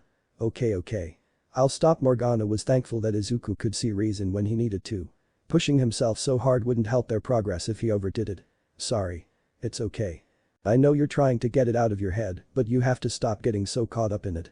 We're going to beat this. Morgana reminded him, hoping to bring some reassurance to Izuku. That's what the phantom thieves do, right? Right. Izuku sat on his knees, catching his breath. He wiped his face of sweat with a nearby towel. He's really having trouble getting his mind off of it. Morgana felt his concern creep back, but tried not to let it show on his whiskers. He spared a look around before his eyes landed on their old television. Ugh. It's a real pain to see the leader of the phantom thieves fretting like this. Morgana drew Izuku's attention back to him. Why don't we watch something to get your mind off of things? Maybe that will make you feel better. Maybe, but I'm not sure what we would watch. Izuku got to his feet, rubbing his sore arms. You have a laptop, right? We could watch whatever you've got if the movies you rented aren't what you're up for. Morgana didn't want to give up yet. Certainly something would garner his attention. What to watch? Oh. Izuku tossed his towel aside, moving over to his workbench. He pulled his laptop out and put it on the table, quickly opening it up. There's something I've wanted to show you, Morgana-san. And I think watching it right now would make me feel better. Sounds good to me. Start it up. Morgana was pleased to have an option available. Anything that would pick his spirits back up would do him just fine. He hopped on the edge of the couch and leaned on the side of the workbench. Izuku turned his laptop slightly so that they could both watch, turning on a YouTube video for them to watch. Morgana tilted his head to the side, the video somewhat shaky like it had been recorded on a phone. The setting was dark and you could barely make out a figure at the center of the video. Taking a moment to examine the background, Morgana realized that it was the crumbling remnants of a destroyed building, a fire in the back that acted as the video's central lighting. He's laughing. A random voice called out and the figure at the center became more clear. Morgana immediately recognized it as All Might. I've seen enough posters and figures by now to know that face. The number one hero carried over a dozen people on his broad shoulders and under his arms. All the while flashing a megawatt smile that never seemed to leave his face. It's fine now. Why? The camera zoomed in on his face, giving a closer look at the pure spectacle of a man. Because I am here. The clip was short and Morgana was slightly puzzled. Was that he trailed off when he looked at Izuku, who was grinning from ear to ear. Wasn't that amazing, Morgana-san? Izuku turned to him, his face a ray of sunshine that Morgana didn't have the heart to say no to. Why yeah, sure. Morgana let out a sheepish chuckle, still a little confused. Though I think I don't quite get it like you do. You don't? Maybe we should watch it again. Izuku didn't bother waiting for a reply, restarting the video immediately. All Might's laugh and smile, even in the face of danger. Morgana turned his attention back to Izuku, a soft smile settling in on his lips, even when the odds were against him. All Might is always smiling. Always reassuring everyone that he's there to save them. That was the kind of hero I wanted to be. Izuku's hand balled into a fist as his smile strained. A hero who saves everyone with a smile. Morgana slowly turned his attention back to the video, once again seeing it zoom back in on All Might. Because I am here. The video came to an end, but Morgana felt he understood it better now. A hero who inspires hope and saves everyone. That's what All Might, the symbol of peace, was to the people. And to Izuku, more than anyone. Well, you do have some lofty aspirations. Morgana gave him a feline smile. But I think you're on your way to becoming that hero you want to be. Even if it's as a phantom thief. Maybe. Izuku looked down at his hands, eyes filled with determination. I wasn't able to save Eri-chan today, but we can still save her. We will save her. That's right. We will. Morgana crossed his paws in front of him. You just keep putting my advice to use and I'm sure you'll become her hero in no time. Izuku let out a chuckle, smiling back at Morgana kindly. Yeah. With you and everyone's help, I believe I will. Thank you for trying to make me feel better, Morgana-san. Morgana suddenly felt bashful. Well, someone has to look out for you. But I guess you are pretty lucky to have met me. Izuku didn't seem to mind his attitude, just nodding his head in acceptance. Morgana hadn't realized it, but their relationship had become deeper at that point. I can't stop thinking about it. Izuku plopped into his bed, freshly changed from his workout clothes to his sleepwear, a comfortable tee and sweatshirts. He lied down on his bed, his meager blanket draped across him and Morgana resting by his side. Finally ready to get some shut-eye. Morgana mustered up a yawn, patiently waiting for Izuku to lay down. Not exactly, but I don't have much choice. Sure. We've got a long day ahead of us tomorrow, after all. Izuku put on a brave smile, at least hoping to give Morgana some reassurance. I can't worry the others. Even if I feel like this. I just have to wait a little longer. Izuku put his phone on the windowsill, preparing to lay down. Ring ring. Izuku's hand stopped to hover back over his phone, grabbing it as he wondered who had messaged him at this hour. Oh, is someone texting you? Morgana raised his head as Izuku brought his phone over for them both to read. The number was unknown, and the image that appeared next to the texts looked like a strange cartoonish black cat head with razor teeth. Good evening. You may not know me, but I am the one called Alibaba. It's nice to meet you, Mr. Phantom Thief. Izuku felt his breath hitch. What? Who is this? How do they know you're a phantom thief? Morgana asked, Izuku seeing a nervous panic filling the cat's eyes. I don't know. But we can't implicate ourselves. His chest tightened as he tried to keep his hands from shaking. Izuku. I'm sorry, you have the wrong person. Izuku. Who is this? Alibaba. It's fine, you can play dumb if you like. Alibaba. I'm not here to threaten you. But I do understand that the Phantom Thieves of Heart are looking into a specific target. The Yakuza group called the 8 Precepts of Death, correct? They know about that too. Morgana's jaw hung low, eyes wide. What is going on? I don't know. How could someone even know that? Izuku's hand shook, sweat trickling down his jaw as he swallowed the spit building in his mouth. Alibaba. Can I take your hesitance as a yes? Izuku hadn't realized how long he took to reply, having no choice but to answer. I'll still be vague, but this is bad. Izuku. What do you want? Alibaba. I would like to offer my services. I'm not sure how familiar you are with hacking, but know that I'm the best one around. Alibaba. And I can help you find the 8 Precepts base of operations. Alibaba. Of course, I would like something in exchange for my services. A favor from the Phantom Thieves. Their location. But it wouldn't be accurate to say that they knew exactly where the 8 Precepts had their base hidden. They still had to find the exact place. And if this Alibaba person could give it to them, it would eliminate the risk they would be taking scouting their territory in search of it. This could be good. Or really bad. Izuku's hand squeezed around his phone as he tried to think of the best approach.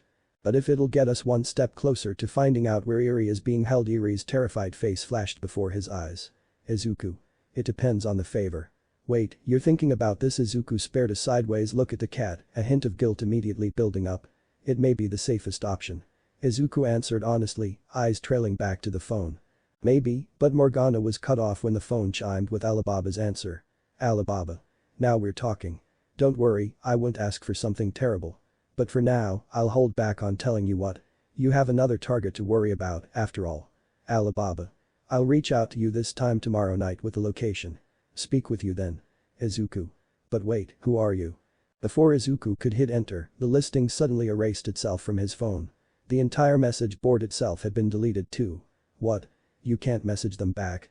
Morgana mumbled, staring at Izuku's phone. I don't like this. We should let the others know what's going on. Yeah, Izuku numbly nodded, putting his phone down. Someone somehow knows who we are and who we're pursuing. Have we been careless?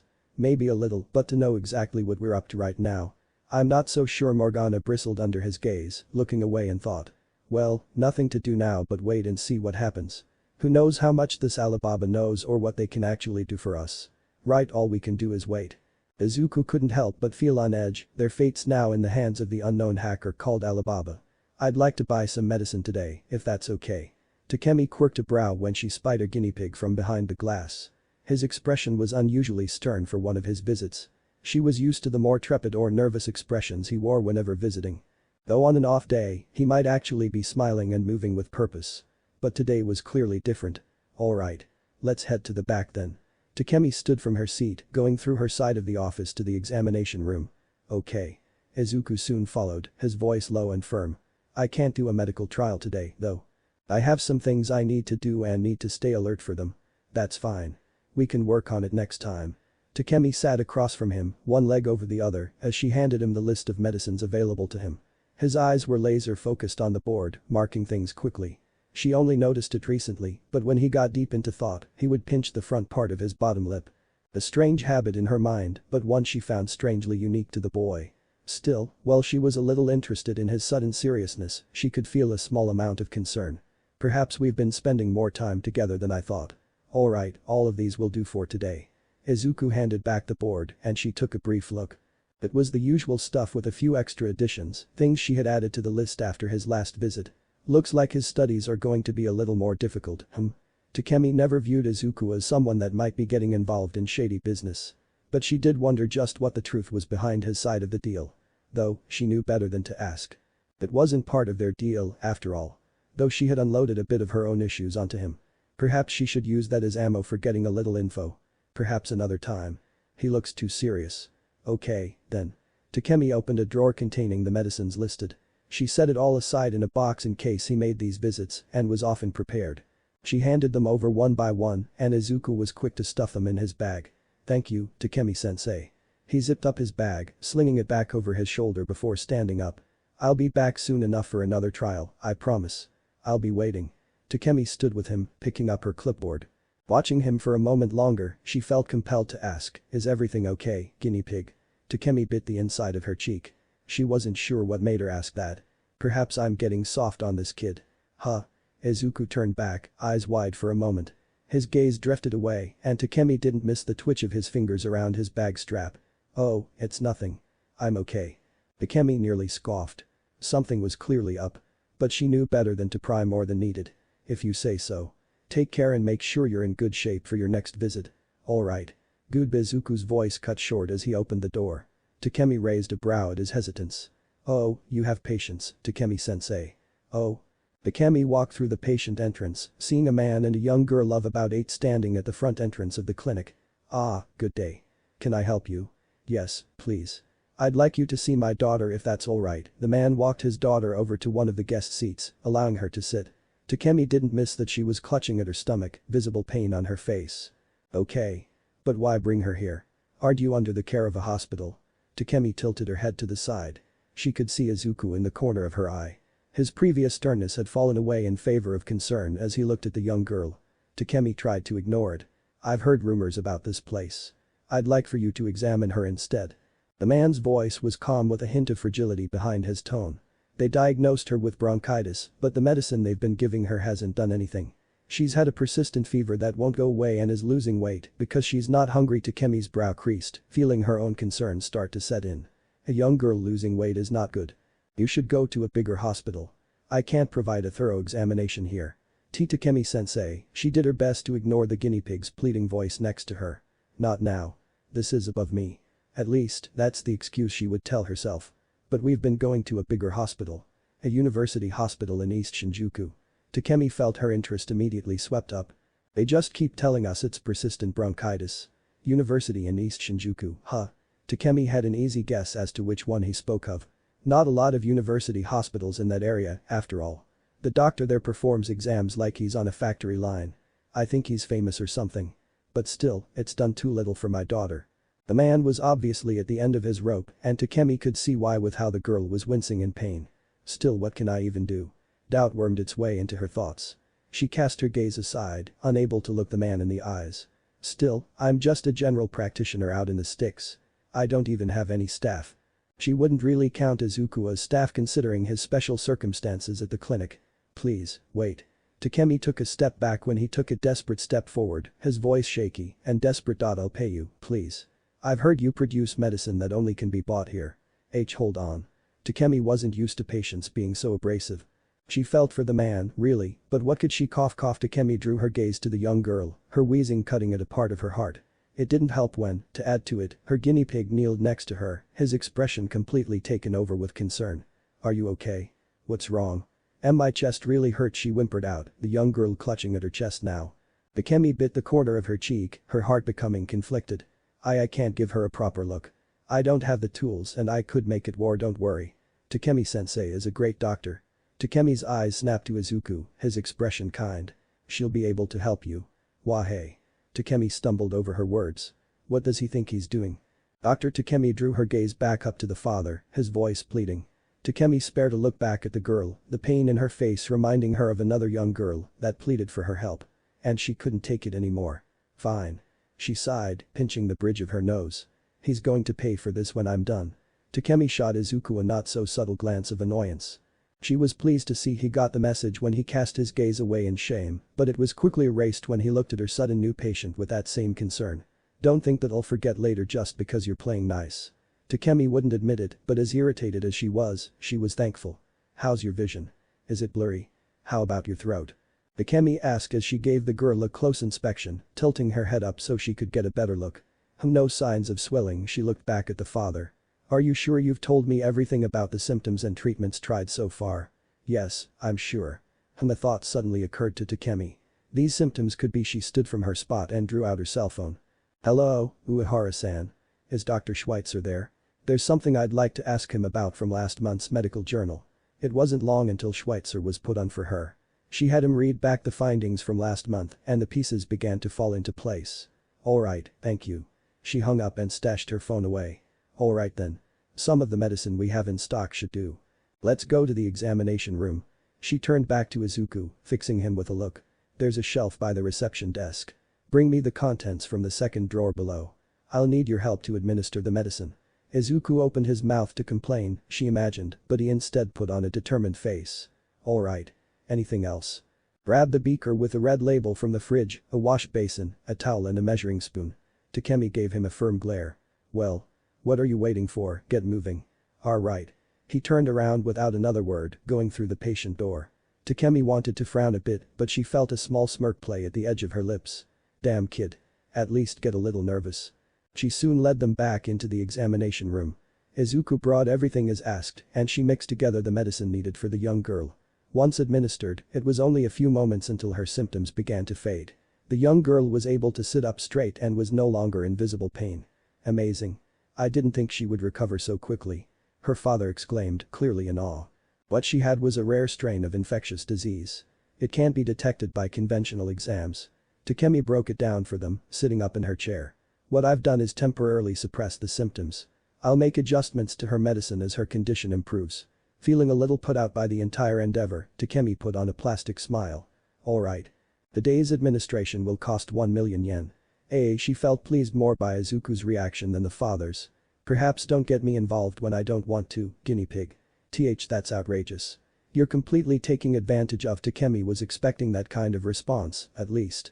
Though she was a little surprised when he seemed to rein himself back in. I mean, of course. I did agree to pay. Huh? Takemi felt her eyes become owlish. You don't take credit cards, do you? The man clearly looked stretched thin by the price, but determined. I'll go and draw cash out right now. Wait, hold on, you're actually going to pay? It was well within her right to do so, of course, considering the resources used and the time. But it had mostly been a joke. Great, now to look for a reason not to. Takemi thought back to their original conversation. The hospital he had mentioned and the supposed famous doctor. By the way, was the practitioner who gave you the diagnosis Chief of Staff Oyamada? Yes. Are you familiar with him? Jackpot. I knew it. Takemi smiled, feeling a little proud. In that case, this visit will be free of charge. Free, the father parroted. Takemi might not have been planning to charge him so much, but the sheer pleasure of knowing that she gave the proper diagnosis and treatment where Oyamada couldn't was enough for her. That's very nice of you, Takemi-sensei. She looked back at Izuku, smirking. Did finding that out make you happy? Of course. It feels good to be treating one of his patients without permission. Takemi's smirk fell away, searing into Izuku with a heated glare. But don't think I'll forget what you did today. I won't force you to do it now, but your next visit is going to be a very special exam. A shiver visibly reverberated through his body. Takemi liked the bit of fear in his eyes. It was deserved after the work he put her through. So is he your assistant? He seems rather young. The father asked, sounding curious. Takemi answered him with a sly smile. That's right. My assistant guinea pig. She then turned that sly smile Izuku's way. And soon he's going to be putting in a lot of work. Isn't that right? Why yes, Takemi-sensei, despite his obvious hesitance, Izuku accepted her words. I guess I asked for it. Yes, you did. Takemi giggled, turning back to the father and daughter. Well, that fear might be enough. Maybe I'll give him a break on the next visit depending on what I need.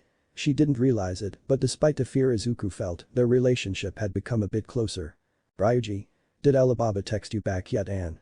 He would have told us if he had, relax already. Koto-san. I understand you're nervous, Ryuji. We all are. But just wait for an answer. Yusuke. Yes. Your constant questioning only makes the rest of us exasperated. Ryuji. I can't help it, okay, I'm freaking out that someone knows who we are. Izuku could only sigh, feeling bad to have made the others worry about Alibaba. But he knew that not telling them about the mysterious hacker would have been more problematic than not. Izuku. Nothing yet. It's getting close to time soon, though. Izuku. I'll provide an update soon. I can't really blame them for getting antsy like this. Morgana supplied, looking up at him in concern. Who knows what this Alibaba is going to do? Or if they're even going to help us out for that matter. If we don't get an answer tonight, then maybe it will end up being nothing. Izuku answered half hopefully, though he barely believed his own words. I don't know what they want, but they haven't reported me at least, so that's good. That's one way of looking at it. Morgana was clearly no more convinced than he was about it. Beep beep. Izuku instantly drew his phone up, Morgana quickly leaning over his lap to see. Is it them? Izuku opened the app and saw the same strange icon. Alibaba. Good evening. Finally. Morgana exclaimed what Izuku was holding in. Alibaba. Sorry to have made you wait until night. There were some complications. Alibaba. But as requested, I've got the location of the 8 Precepts base. They have it. Izuku smiled, looking at Morgana with a smile. Let's not get too excited. We still can't be sure of the location they give us until we verify it ourselves. Morgana reminded him, and Izuku couldn't disagree. This could have been an elaborate trick on Alibaba's part. One that could get them all arrested. Alibaba.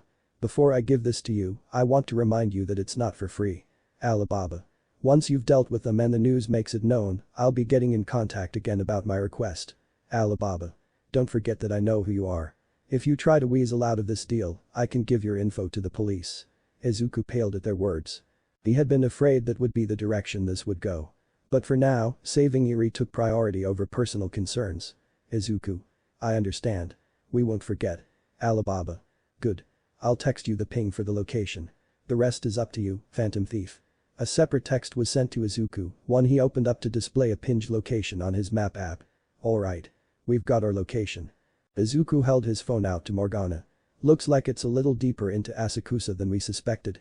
Morgana looked to the side, worried. We'll have to proceed with caution. We won't know how legitimate this intel is until we've seen for ourselves. Morgana gave a feline smile though. But that's alright. I'll act as a scout. That's a good idea. No one will suspect a cat going through the alley. Izuku nodded in agreement. Just be careful. Do I look like an amateur to you? Scouting is a piece of cake. Morgana stuck out his chest before glaring. And I'm not a cat. Sorry. Are you sure we can trust this?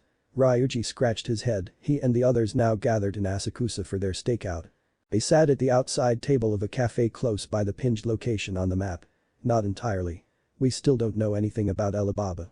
Izuku admitted, scratching the back of his head. That's why I'll be scouting ahead. I'll verify if what they sent us was legit or not. No one will suspect a cat of spying, after all. Morgana leaned forward on the table. Oh, that's a great idea, Morgana. Stay safe, okay? Anne smiled at the cat, eliciting a pleased purr. Of course, Lady Anne. It'll be nothing for a pro like me. Morgana chuckled, hopping out of the bag and scurrying off. So we'll just bide our time as Morgana scouts? Asked Yusuke. Actually, this would be a good time to work on finding the keywords. Makoto pointed out, pulling out her phone. We've already verified that Kaichisaki has a palace. Once we've nailed down the location, we'll just need the cognition. I've been trying since we got his name. I got nothing. Ryuji sighed, leaning back in his chair. What have you tried so far? Stuff like Nestor Mountain. Ryuji numbered off of his fingers. What? Why would you pick that? Anne's brow creased in wonder. You know, cause of the beak thing on his face. That's a medicine mask, idiot. It's got nothing to do with birds. Anne groaned, stroking her forehead. Plague masks, to be specific. Ones worn by doctors who were hired in the 14th century to take care of patients during the bubonic plague. Makoto held the tip of her chin in hand, eyes squinting in thought. How about a hospital? Entry not found. I suppose it was 2 on the head, Yusuke twisted the tip of his bang. Perhaps we're viewing this from the wrong angle. Maybe Izuku pinched the butt of his lip as he tried to think back.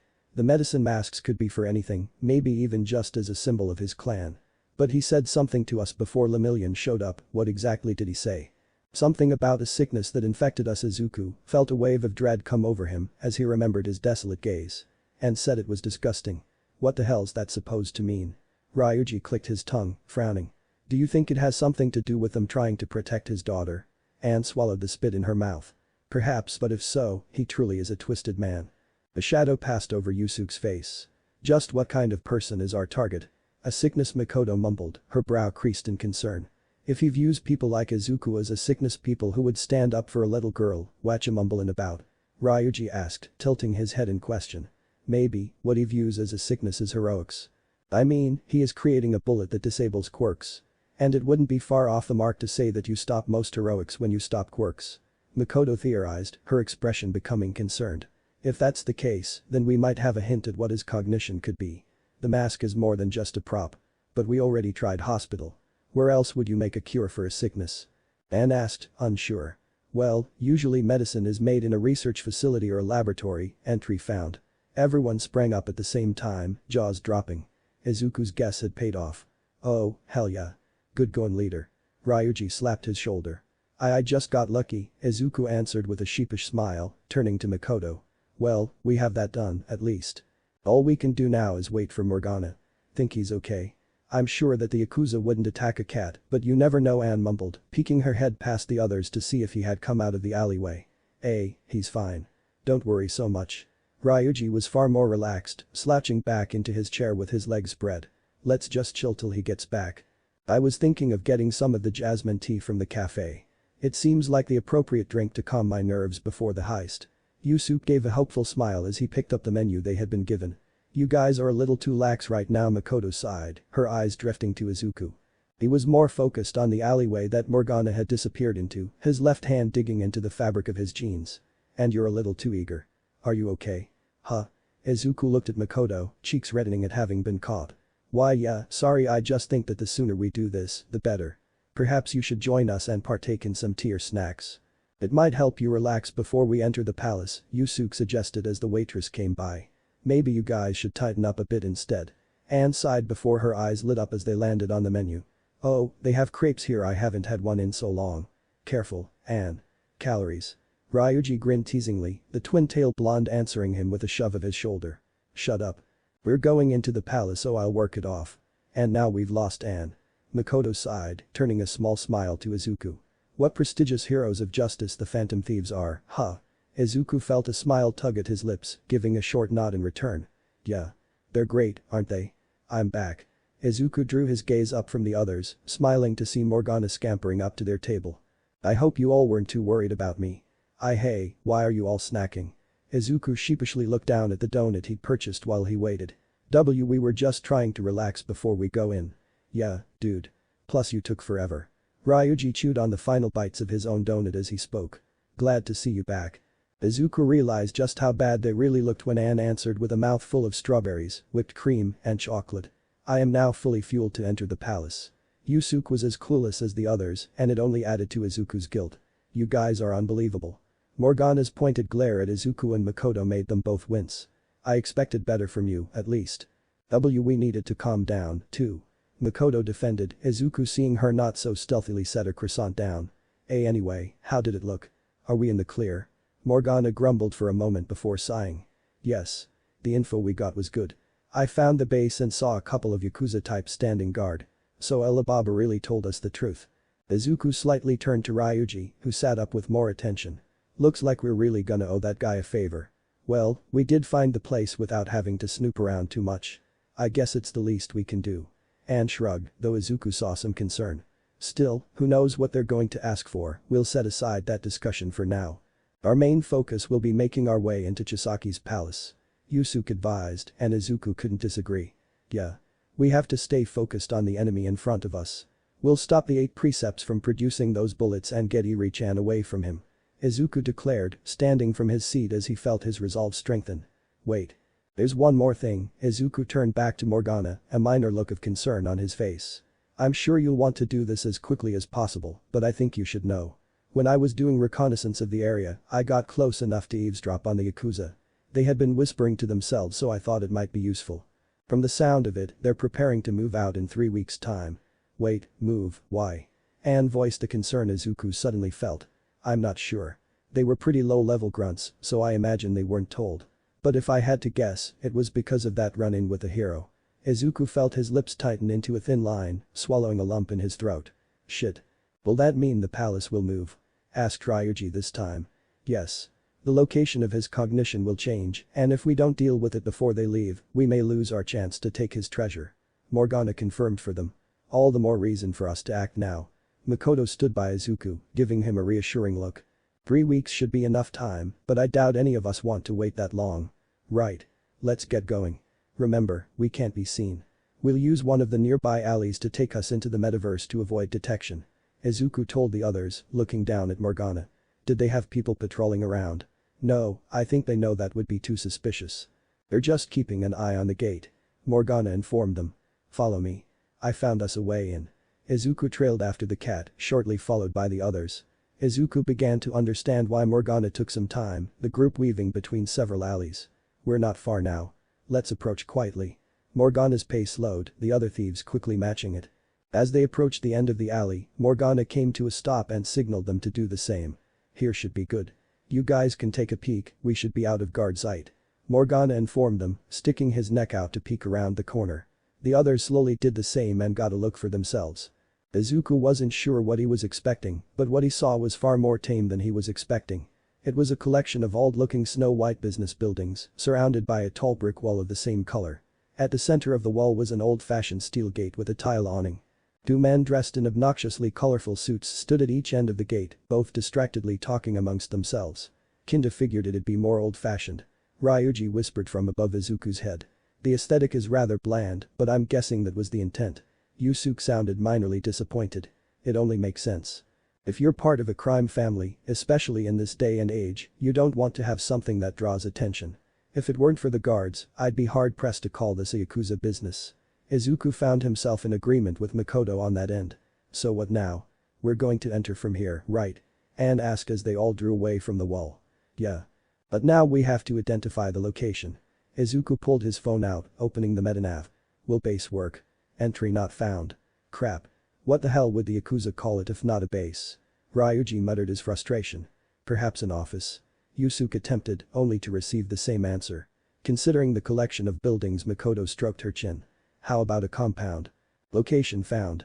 Beginning navigation. Wait, it's taking us in. Ryuji cursed as the world around them began to shift. I didn't mean to. Be ready for anything. Izuku grit his teeth before the world melted away. The air itself shifted to night and the afternoon light evaporated into night. The first thing that Izuku noted, in contrast to the previous palaces, was the smell. It was like they had walked into an industrial slaughterhouse, the putrid odor of festering bodies assaulting their senses every time they breathed. Gah. What is that stench? Morgana was the first to make it vocal, and they all soon found their hands gravitating to their noses. This smell, it's repulsive, Yusuke mumbled through his hands. I can't imagine what that Izuku blinked, looking at each of them as he soon noticed something. We're already in our thief outfits. The others quickly took notice, looking down at their clothes. Wow, he doesn't even know us. Anne looked to Morgana. Simple. He sees everyone as a threat and is constantly on guard. Morgana's voice was slightly muffled by his pause. Considering what we saw of him, it makes a lot of sense. Well, there's no helping it now. Izuku turned around, looking to peek around the corner of the alley. Let's see what the compound turned into. What the shit? Izuku's body stiffened and every hair on the back of his neck stood on end. That voice, low and gruff like a predator about to pounce, was unmistakable. Izuku slowly craned his neck back, his jaw slacking in a mix of alarm and terror. Kaken. Standing there in his UA uniform, confusion and seething anger plastered on his face, was none other than Katsuki Bakugo. What the hell is this, Deku? Where the fuck are we? Chapter 36. What's up with these damn train schedules? It really hadn't been Bakugo's week. After the incident with the mugger, Bakugo had been placed on a mental health leave as the school had called it. Something he deemed utterly unnecessary, but his mom made a big enough tiff about it that he didn't have a choice. So he took off 2 days from school, the most he was willing to do, before finally going back. And when he got back, he couldn't help but feel like he had lost valuable time to train and learn. They had gone through more practical exercises like they had done the day before he left. Taking the time to train the students at USJ for hands-on experience. More experience for guys like Fake Glasses and Half Bastard to get over him. All while he was forced to stay home and twiddle his thumbs. To further add to his annoyance, someone thought it would be funny if his usual train schedule was once again screwed around with. Now, he was stuck in Asakusa and forced to walk home to Musatafu, which was a considerable distance away still. He'd have liked to use the opportunity to fly home and see how long he could keep up his repeated concussive bursts, but it wasn't worth getting stopped by a passing hero and getting a lecture about the law. If I ever meet the asshole who crashed the trains, I'll blow them away. Bakugo ground his teeth in frustration, hunched over as he walked through the Asakusa streets. As he simmered in his anger, Bakugo's eyes began to drift around, notably scanning the alleys. It hadn't been his first thought when forced to walk the streets, but he half-mindedly recalled hearing Asakusa come up recently. Namely from the police who had been arresting the dipshit of a mugger who attacked him. They had been speaking in whispers, and he likely wasn't supposed to hear it, but he caught wind of one asking if this guy was seen in Asakusa. But that was all he could pick up. If the police were making inquiries like that, then it was likely that Asakusa was quietly becoming a hotbed for trouble. Strange, considering how many heroes were likely to be around. But Bakugo doubted it would be a problem for long. But at the back of his mind, Bakugo felt a tingling sensation of concern. It came back after an hour, but in that time, Bakugo had legitimately lost his quirk. When he informed the police, they seemed equally shocked to hear it and half didn't believe him at first. Regardless, they just took note of it in their report and nothing else seemed to come of it. That was, until Bakugo had seen the news a couple days later. And his would-be assailant mysteriously disappeared. Apparently during his transfer to jail, the transport was attacked and he was taken. All while the police were disabled before they could respond and were unable to see their attackers. No clues had been left on the scene and many questions were left unanswered. Bakugo had played it off as none of his concern, but it drifted through his mind time and again. Not that there was anything he could do about it. They better handle it fast before it becomes a problem. Was all he could muster up. It was out of his hands now. The pros would have to take care of it. Bakugo came to a slow stop at the cross-section, clicking his tongue as the light brought him to a halt. He boredly let his eyes drift once again, scanning the nearby stores and alleys for anything worth his time. And that's when he saw Deku. The fuck? Bakugo felt his brow raise, wondering if he was seeing things. Deku was sitting at a cafe and he wasn't alone. He was sitting across from several other people, all his age if not a bit older. He was sitting there with an obnoxiously amused smile on his face. And these people were laughing with him. Somehow, Deku had gotten friends. Bakugo felt his hand twitch, but he wasn't sure why he cared. Deku was a pebble in his road he'd kicked aside. Whatever happened to him from there on was none of his business. Something he should have been elated to know after his school made it known. But the way Deku was forced out left a bad taste in his mouth. Something about the case screamed bullshit. After all, it was Deku of all people who got charged with assault. It should have been Bakugo who showed him the futility of his desire to become a hero. It should have been him who proved her wrong. TCH. Whatever. Who gives a shit now? Bakugo tried to tell himself, dragging his eyes away from Deku and his supposed friends. The light was still red, though, and the explosive teen found his eyes drifting back. He raised a brow, the group suddenly ceasing their laughter as a cat of all things crawled its way to their table. Bakugo wasn't sure what was happening, but they suddenly seemed to become serious. And strangely enough, the cat seemed to be part of the conversation. Not that Bakugo could hear anything they were saying. But as the conversation continued, a girl that had been hidden from his sight behind Deku stood up. And it only took Bakugo a second to recognize her. Those red eyes. Her fair skin. Her short brown hair. Bakugo's fingers cracked as his hand shook at his side. That fucking quitter is there too. It was no exaggeration to say that he was seeing red. Deku had been one thing, but the quitter had left with things unsettled. Left without giving him a real answer.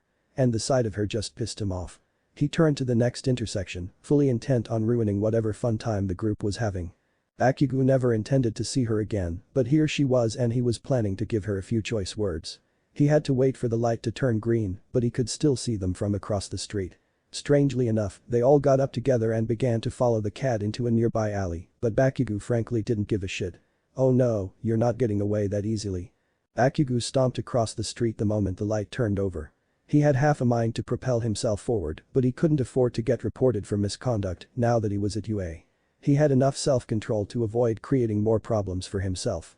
But it wasn't enough to keep him from following after the quitter and Deku. He quickly followed the group into the alley, and he could see them at the end making a quick turn into another. Oh no, you fucking don't. Bakugo marched on, making it to the end of the alley and turning into the same one. They were still steps ahead of him and were suddenly turning right into another. As Bakugo's fury persisted, he was able to formulate one other thought. Where are these dipshits going? Bakugo sprinted to the next corner, turning on a dime and opening his mouth to shout. Of course, they made one more turn before he could shout. Bakugo gnashed his teeth together and his left eye twitched. But as he made his way over, he proceeded more slowly, finding this little trailing mission to be suspicious. Where the fuck are they going? They were far from the main street of Asakusa. They certainly weren't heading for the train station, and God knows what else hid in the corners of these alleys. He slowly proceeded this time, peering around the corner to see the group now stopped at the end of the alley. Bakugo narrowed his eyes when he saw the quitter, tempted to run up and say what he had to say. Whatever that was. But they were all whispering among themselves now, all while Deku fiddled with his phone. Bakugo watched them a moment longer, feeling his confusion soon replace with annoyance as they stayed in the same spot for some time. Fuck this. Bakugo did away with his patience, beginning to stomp forward. Wait. It's taking us in. I didn't mean to. Be ready for anything. Bakugo raised a brow before a splitting headache suddenly hit him like a brick wall. He snarled in pain, hand clutching at his head as he momentarily halted. The next surprise that came was the unbearable rotten stench that wafted through the air, filling his nose. What the hell? Bakugo's eyes became owlish as he looked up and realized that the amber hue that once filled the sky was now gone, replaced by night. What the shit? Sweat trailed down his jaw as questions filled his mind. He shifted his gaze back forward to look at Deku and his friends, only to find that they had all completely changed their outfits. It took Bakugo a single moment to realize that it was them, but Izuku's bushel of green hair was unmistakable. What the shit? Bakugo finally voiced his confusion and brought their attention to him. What the hell is this, Deku? Where the fuck are we? Izuku couldn't think of anyone worse who could have come into the metaverse. Setting the Yakuza, pro-heroes and the police aside, of course. It had to be Bakugo. He would have rather been ambushed by shadows the moment they came into the metaverse. Instead, they were going to have to deal with a clearly pissed off Bakugo. Someone he had yet to tell his friends about, which might complicate things. Who the hell is that? Ryuji was the first to blurt out. Baka-chan. Makoto's nickname for Bakugo slipped from her lips. Judging by the sweat on her cheek, Izuku guessed she was no more thrilled to see him than he was. You know him? Anne looked at Makoto in wonder. I knew that was you, quitter. Izuku didn't fail to notice that Bakugo was sticking to that name for Makoto. What the fuck do you and Deku think you're doing dressed up like that? Will you lower your voice? Morgana piped up before Izuku could speak. You're going to bring enemies on us. Bakugo's eyes trailed to Morgana and his rage was momentarily shifted to confusion. The hell? Is that the cat from earlier? I am not. Kaken, calm down. We can explain. Izuku raised his hands, hoping to halt his former friend's rage. Something he was good at failing at. You better. Where do you all get off dressing up like some fucking heroes? Bakugo's words stung, but Izuku had to set his personal feelings aside. What was that? Ryuji barked back this time, stepping in front of Izuku. What the hell do you know about being a hero? I'm gonna be number one. I know a hell of a lot more than all of you, fake blondie. It had been a while since Izuku heard Bakugo's childish nicknames for other people. Fake blondie, how's a loudmouth like you going to be number one hero? Anne was the surprising voice to intervene, stepping up next to Ryuji in defense. You look more like a villain than anything. What was that, Twin Tails? Bakugo seemed a little more than surprised to have several people standing up to him, his brow knitting in frustration. This is a friend of yours? Yusuke seemed to be the least disturbed by his presence, eyeing Bakugo with curiosity rather than annoyance. He's quite vulgar. Far more so than Skull. Eat shit, fox face. Yusuke recoiled, seemingly offended. Hey, will you keep your voice down? I just said we'll attract enemies. Morgana tried to intervene once again, only for Bakugo to fix him with a glare this time. The hell do you mean enemies? He means that if you don't keep your mouth shut, we're going to be in a lot of trouble, Baka-chan. Izuku felt his lips press into a thin line when Makoto stepped up to Bakugo, their red eyes boring into each other. You trying to start something, quitter? You're the one starting something, Baka-chan. Makoto might have been a few inches shorter than Bakugo, but she met his ferocity with intensity. If you have something to say, then let's at least get out of here. A malicious grin spread across the dirty blonde's lips as sparks started to pop in his palm. You were the one sneaking around, all suspicious. Now you've got me wondering what you're running from. The hell is all that racket? Izuku cursed, spinning around to the alley's edge. Just as they feared, they had attracted more attention than they needed with their argument. The shadow guard, dressed in a healthcare worker's white tunic and slacks, turned the corner. What the Bakugo momentarily forgot his rage, staring at the shadow in confusion. It was likely only furthered when its body melted into a pool of sludge before reforming into one large shadow enemy, a hideous horned demon with a mouth full of fangs dressed in blue robes and wielding a spear with a spade for a pommel. This was what I was afraid of. Morgana groaned, spinning on his heel. Get back, loudmouth. We'll handle this. What the hell is that thing? Izuku had to ignore their guest for the moment, reaching up and ripping off his mask. Carter.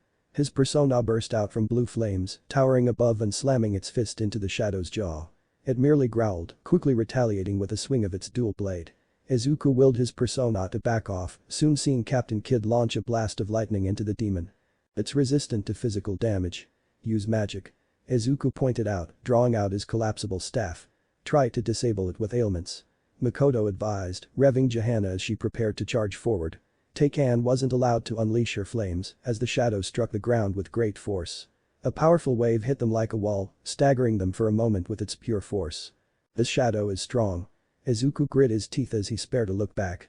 Kaken. Are you out of my way? Izuku's eyes became owlish as Bakugo blasted his way past him overhead, propelling himself forward with focused explosions from his hands. As the shadow started to stalk forward, Bakugo quickly brought his hand up to its face. Die. Izuku couldn't say he wasn't expecting this to happen. He hoped beyond hope that Bakugo would have actually listened or perhaps been too confused to act. But of course, the explosive teen collected himself quick enough to join in the fray. The explosion engulfed the shadow's face, causing it to stagger back a step. But as the smoke cleared, its face showed little damage. Izuku felt a pang of fear when the shadow tried to swipe Bakugo with his blade, but Bakugo didn't let the little damage he did faze him. He blasted the air beneath him and evaded the blow, launching himself over its head. TCH. Sturdy bastard. Bakugo launched himself back at the shadow, hand cocked back. I'll just keep blasting until you're dead. Now, Panther. And Makoto's declaration shook Izuku from his stupor as Anne readied her persona. Carmen lashed her whip as a purple wave flew out of her minion speakers that washed over the shadow. In an instant, the monster fell asleep, slumping over just before Bakugo unleashed another explosion. The shadow was in for a rude awakening, taking the blast head-on and with its defenses down. It staggered back, this time falling toward the thieves. "Fox." Izuku called out, not letting himself hesitate this time as he ran forward. Yusuke followed close behind, their personas driving their weapons through its back, reducing the shadow into a pile of black ooze that evaporated into thin air. Izuku took a breath of relief, turning his attention to Bakugo.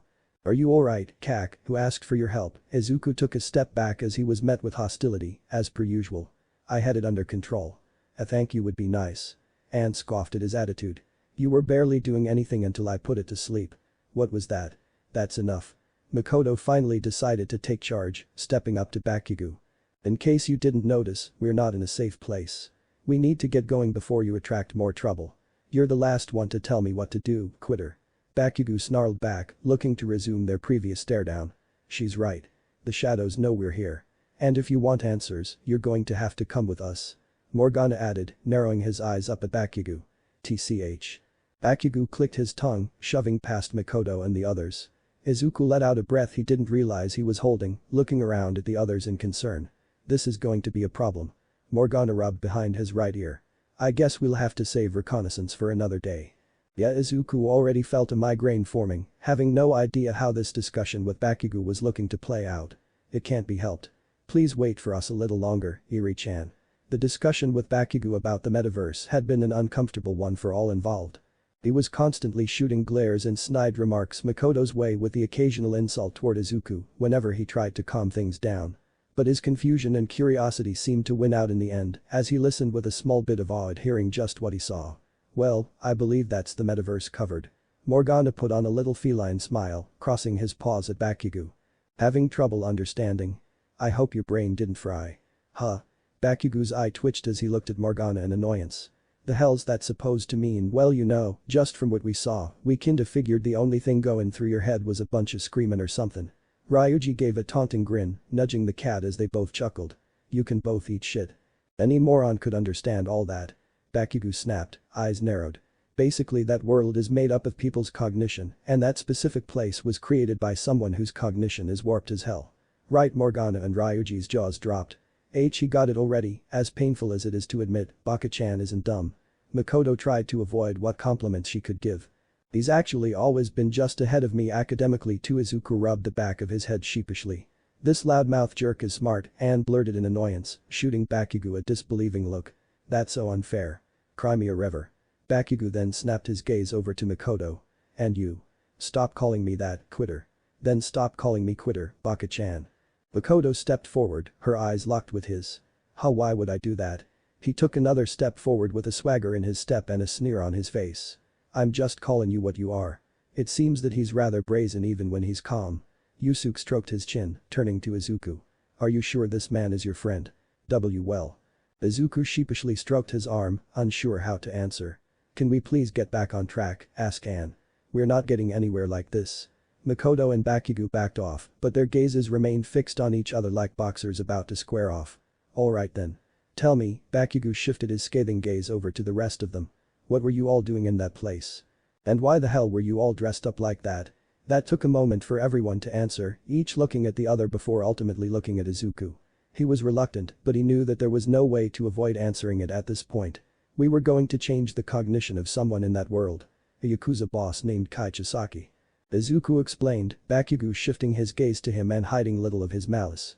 "We're going to change his heart. I'm sure you've heard of the Phantom Thieves of Heart by now." Morgana puffed up his chest proudly. "You're looking at them." Bakugo stared at the cat for a moment before his eyes trailed to the side in a momentary lapse of thought before looking back. "Who? What do you mean who? There's no effing way you haven't heard of us before." Ryuji snapped, pointing a finger. "We've been all over the news. Like I give a rat's ass about what crap they go on about." Bakugo snapped back vehemently, glaring at Ryuji from the side. "Hey, keep it down." Anne hushed them all, looking around. "We obviously can't just announce that to the world." Bakugo raised a brow, his eyes scanning around. No one really seemed to pay them any mind, and it took a moment for it to click in his mind. A malicious smile spread across his lips as he specifically eyed Makoto and Izuku this time. "Oh, I get it. I remember the extras from my class talking about it. You're those guys that made the assholes on TV confess. You're the illegal group that the cops are looking for, huh? The group paled at his wording, each of them hesitating to answer. Izuku knew they couldn't hide it from him at this point and decided to speak up. Yeah, that's us. We've been acting as vigilantes by going into that world to change people's hearts who have been hurting others. Bakugo's grin slowly fell, replaced by irritation. So you're still trying to play hero even after you got that stupid shit on your record, huh? Hey, we're not playing hero. We are heroes. Morgana stepped up to him with a glare. More than you are, clearly. At least we're doing something. What was that, cat? Bakugo snarled, turning his glare down at Morgana. We're taking down real threats. People who abuse their power and are hurting those that can't reach out for help. Ryuji snapped, drawing Bakugo's gaze to him. We're not letting shitty adults walk all over us anymore. And we're giving courage to people who feel ignored. People who haven't been saved like others. Anne stood next to Ryuji, the two standing their ground. TCH. You should leave that to the real heroes. Bakugo scoffed, crossing his arms as he stuck his chin up. You're all just gonna get your asses pinched if you keep this up. Please. There's no way for them to find that world. We've got our bases covered. Morgana argued their case. But you can drag people into that world. Doesn't look very covered to me. Bakugo wore a cocky grin when he said that, Morgana only able to click his tongue as he found it difficult to argue. If it were as simple as going to the police or heroes for help, we would. But it's not. Bakugo's smile faded the moment he looked at Makoto, their red eyes meeting. We're dealing with threats hidden behind the scenes. People who the law hasn't touched yet or won't move on for whatever reason. Bakugo grit his teeth at her. You quit trying to be a hero. But now you're doing this shit. I quit for the sake of my sister. But I'm not going to be idle and ignore what I want to do anymore. Not even for her. Makoto declared, never breaking their stare down. That goes for me, too. Bakugo was reluctant to break eye contact, but shifted over to Izuku. He was apparently having trouble deciding who to loathe more. Izuku felt a bead of sweat roll down his cheek, but he didn't falter under his scrutiny. I lost my chance to become the hero I wanted to be. So I'm going to be the hero I can be. Bakugo raised a brow, momentarily taken off guard by the resolve he saw in Izuku's eyes. That quickly shifted back to anger. So you assholes think you're better than heroes. None of us have said that. Bakugo whipped his head to look at Yusuke. But we know that they're not perfect. They cannot be everywhere or save everyone. But as the Phantom Thieves we will not allow the unnoticed to go unpunished. The hell do all of you know about who they can or can't help? Bakugo snapped, suddenly becoming defensive. Because we were those people. Anne stepped up to him this time, her eyes trembling with fury. We were forced to suffer in silence as the adults around us kept getting away with horrible things. But we decided that enough was enough and to do something about it. And we know we weren't the only ones hurting like that out there. So we're gonna keep taking down assholes like Kamoshida and Madaram. We're gonna hold all those bastards accountable. Ryuji nudged Anne's arm affectionately, showing his support of her words. Bakugo seemed momentarily taken off guard by their declarations, cocking a brow at her as he hesitated to follow up. Izuku wasn't sure if it was wise, but he knew he had to speak up while the explosive teen was quiet. Kaken, Bakugo's eyes snapped to him with a quickness, you know how important heroes are to me. To Koto-san. We believe in what they do as much as you. But we're stopping people they can't. And more than anything, saving people who can't call for their help. Izuku wasn't sure if that was the right thing to say. Bakugo's teeth gnashed as he struggled to find his response to that. Don't give me that crap. You and the quitter are just playing dress up because you missed your chance. What do you know about why they're doing it? Ryuji stepped up next to Izuku, placing a hand on his shoulder. He's our leader and a damn good one at that. We'd be way worse off right now if we didn't have him. Same goes for Makoto. Bakugo seemed completely taken off guard by that. This nerd is your leader, correct? And as the newest member of the Thieves, I have witnessed his resolve as our leader personally. Yusu crossed his arms over his waist, turning his shoulder to Bakugo as he regarded him. Whatever you might feel you know about him, we can all attest to his bravery and leadership. Bakugo stared across the group in utter disbelief of what he was hearing. Izuku never had anyone stick up for him like this aside from Makoto, but his friend stared down the angry, explosive teen as a show of their support. He looked almost cornered, unsure how to answer after what he just heard. Izuku knew this would be his only chance to get a word in and had to strike. Kaken. Our target right now is the leader of the 8 Precepts of Death, a Yakuza group. Bakugo slowly pulled his gaze back to Izuku, eyes narrowed in suspicion. They're supposedly committing petty crimes and robberies right now to fund themselves under the radar, but they're building to something much bigger. If we're going to take them down we need you to keep quiet about who we are. Huh? A vein popped on the dirty blonde's forehead. You're asking me for a favor? To keep my mouth shut. Yes. Please, lives are at stake, Kakin. Izuku swallowed the gathered spit in his throat as he tried to persist. A girl named Eri, supposedly the daughter of their leader. I met her a few days ago now and I think she's under terrible treatment. She asked for my help but I had to let her go back with him. Yeah, and one of your student heroes had to let her go with him. Ryuji pointed out, causing Bakugo to raise a brow. The hell do you mean by that? A provisional hero showed up but all they did was give her back to her father. Izuku's fist tightened at his side.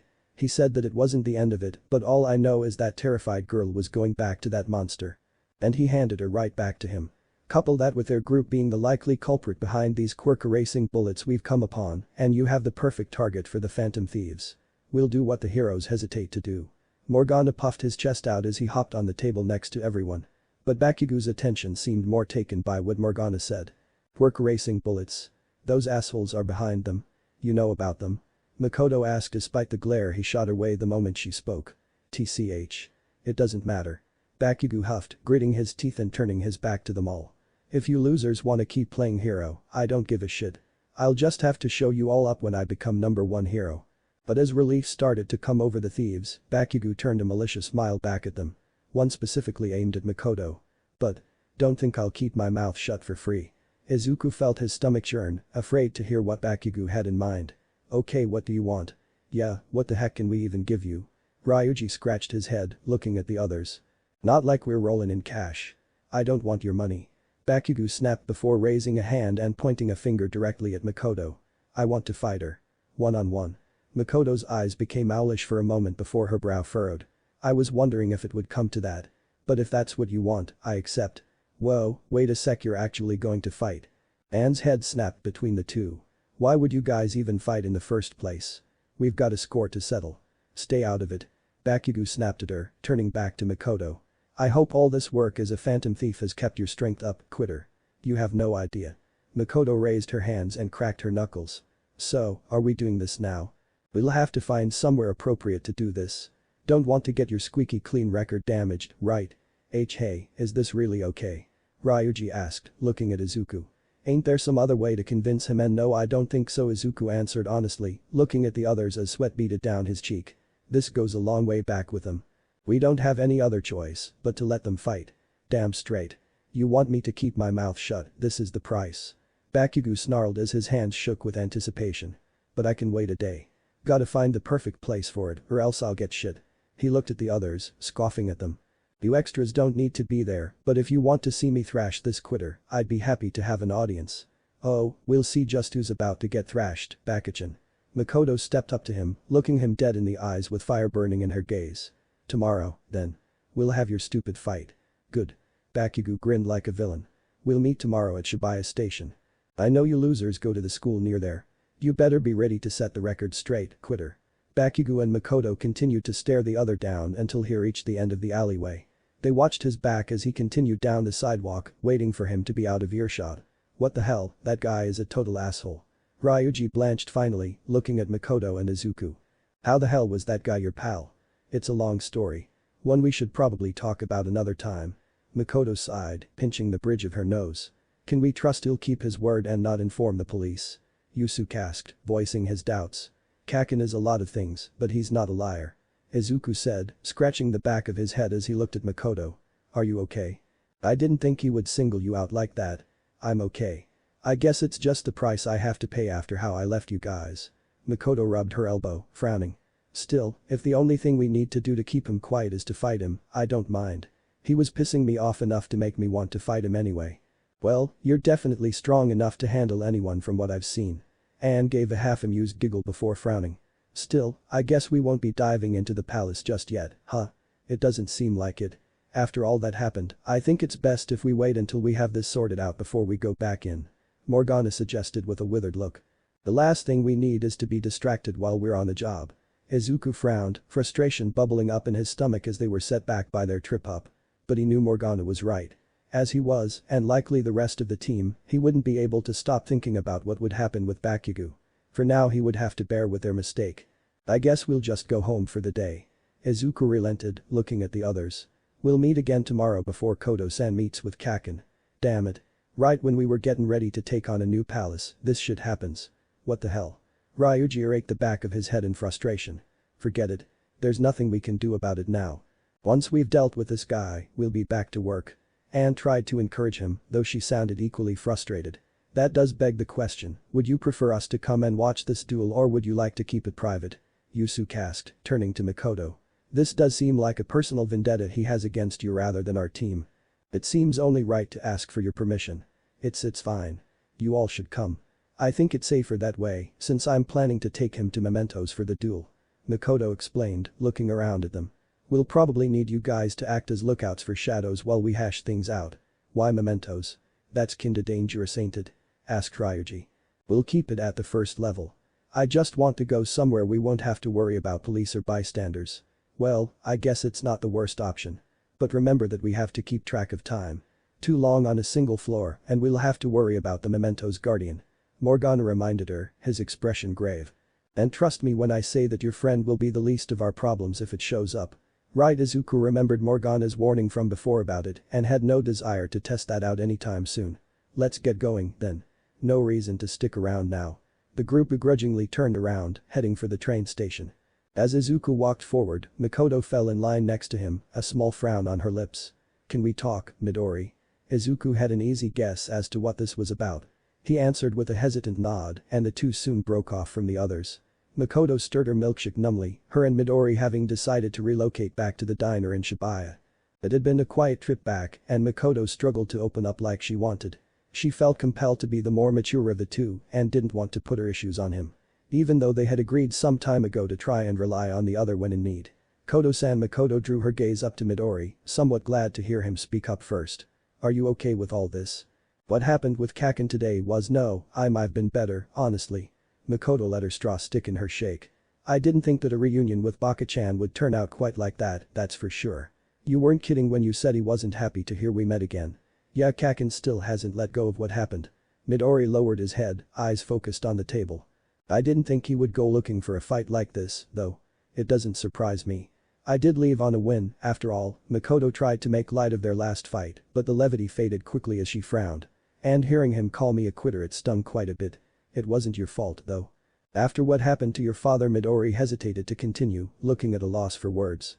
I thought that if I did as my sister asked, I would be able to fill the hole Dad left in our family. Makoto's fist balled on top of the table. But all it did was leave me feeling empty. Koto-san. Makoto met his eyes, seeing his concern. He likely wanted to say more to help, but he didn't realize how much he was by being here to listen. In a way, Baka-chan is right. I am a quitter. Makoto's fist loosened up on the table. Becoming a hero was my dream. It was all of ours. But I let it slip away from me.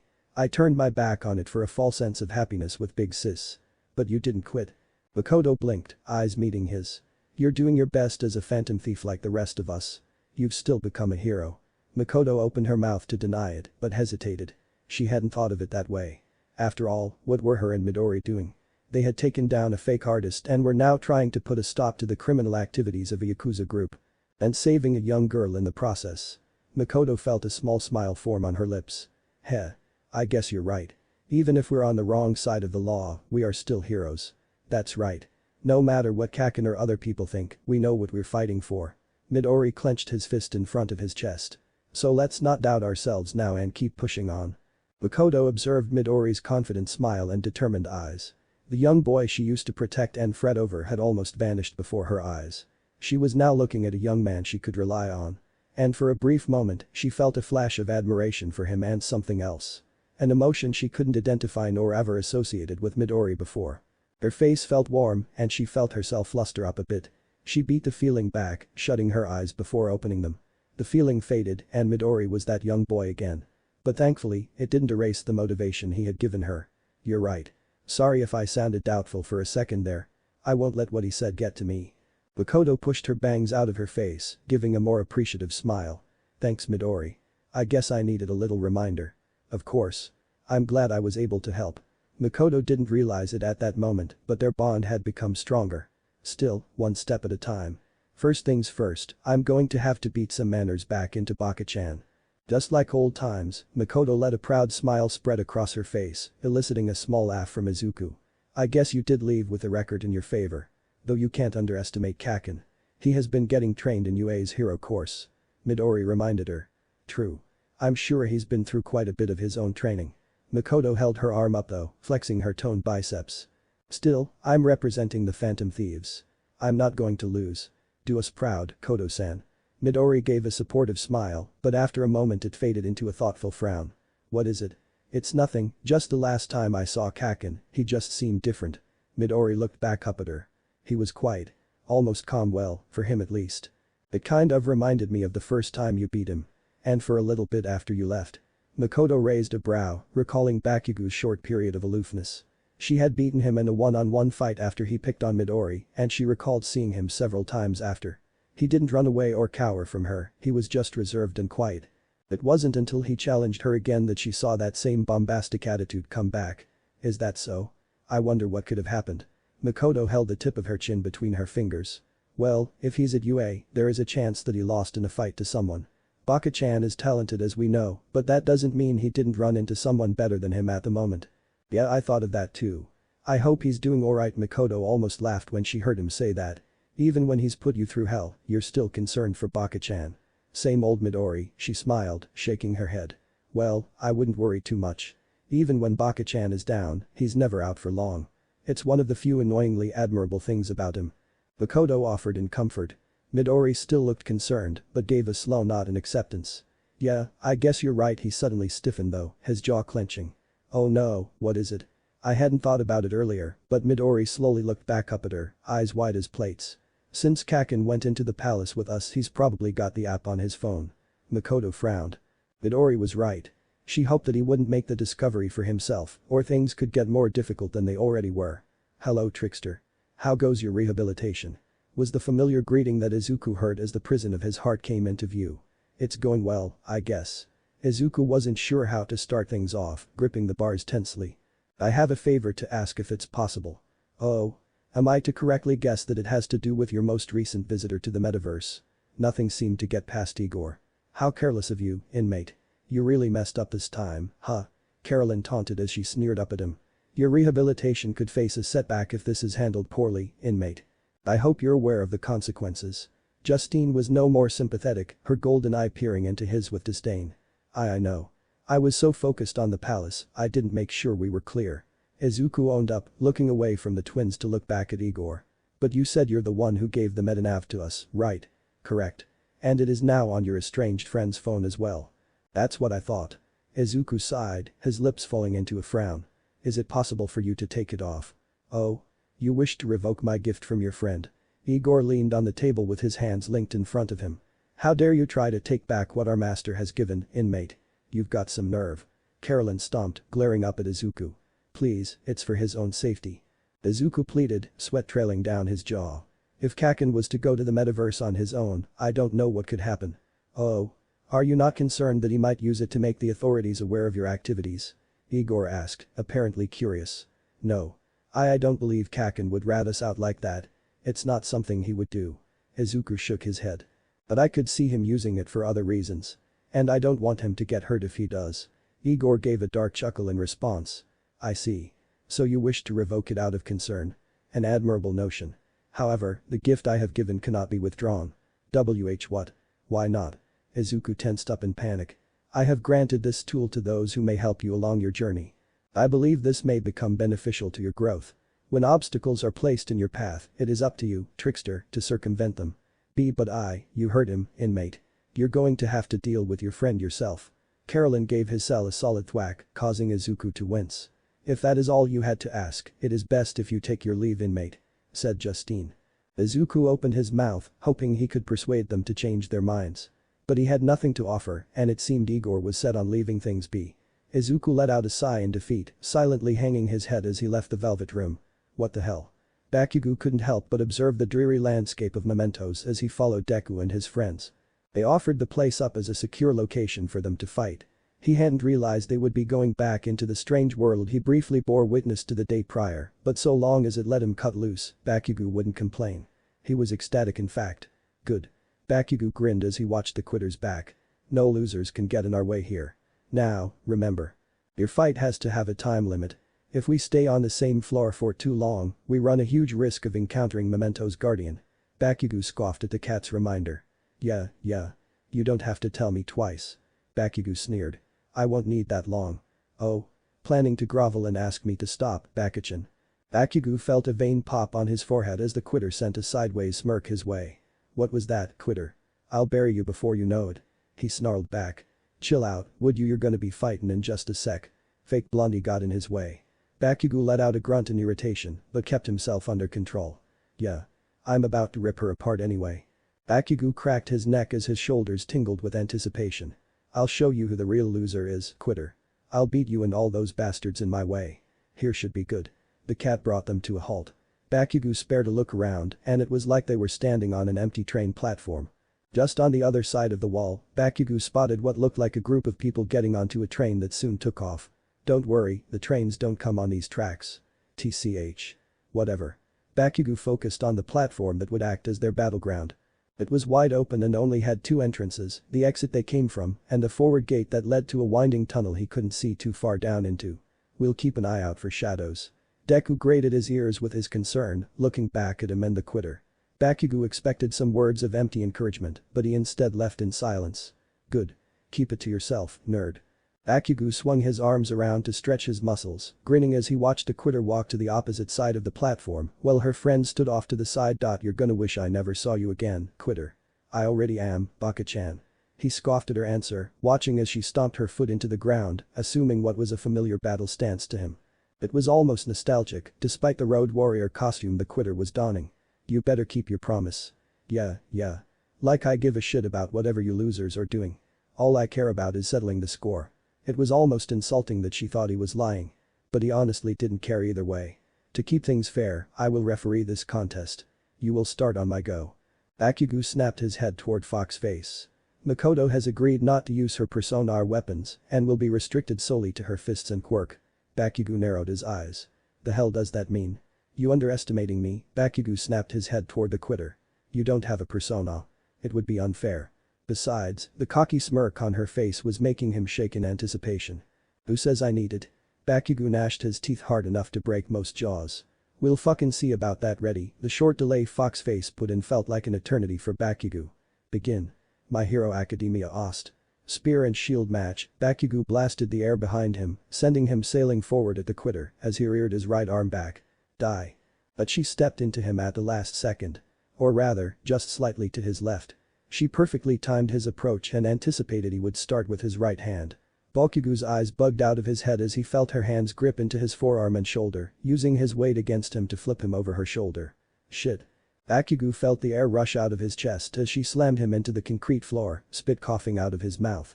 He got too caught up in the moment and led with one of his most practiced starters. Something the quitter was well practiced in anticipating. It had been long enough that Bakugo had forgotten that she knew some of his signature moves and knew exactly how to counter. I got too damn excited. Bakugo cursed himself, watching as she attempted to end the fight by slamming her fist down. But Bakugo had long since practiced getting out of that bad position, launching himself backward through the air to avoid the blow with a quick double explosion. He rolled back, shoes scraping against the concrete. Get him, queen. Hell yeah. Show him what the Phantom Thieves are made of. Bakugo sent a scathing glare towards Twin Tails and Fake Blondie. Eat shit. They answered by sticking their tongues out and pulling their eyelids down. Damn extras. The fuck do they know? Bakugo turned his heated gaze back to his opponent, eyes trembling with fury. She's the one who quit. Bakugo rocketed forward once again, the quitter dashing his way with an arm reared back. But it was his turn to recognize one of her moves. She's gonna feint with a left and throw a right hook. But Bakugo reminded himself that she caught him in his old habits. She's faking hers. Bakugo skidded his feet across the ground to stop himself short and just barely leaned back out of the reach of her right cross, the blow grazing his cheek. But it was certainly enough to make him stagger, and he soon realized that her arm was already converted into steel. TCH. Bakugo massaged his jaw as he took a brief pause, examining the quitter's skin. It had the dull sheen of tarnished steel across her face. Looking down revealed her gloves discarded at her feet. He made the easy guess that she absorbed the steel from one of the tracks nearby. It didn't deter him, of course, but he was more wary of close combat. It was clear to him that she hadn't lost a step. Her time limit when we were kids was 2 minutes, but I doubt it's still that short. Bakugo burst forth, refusing to give her any time to rest.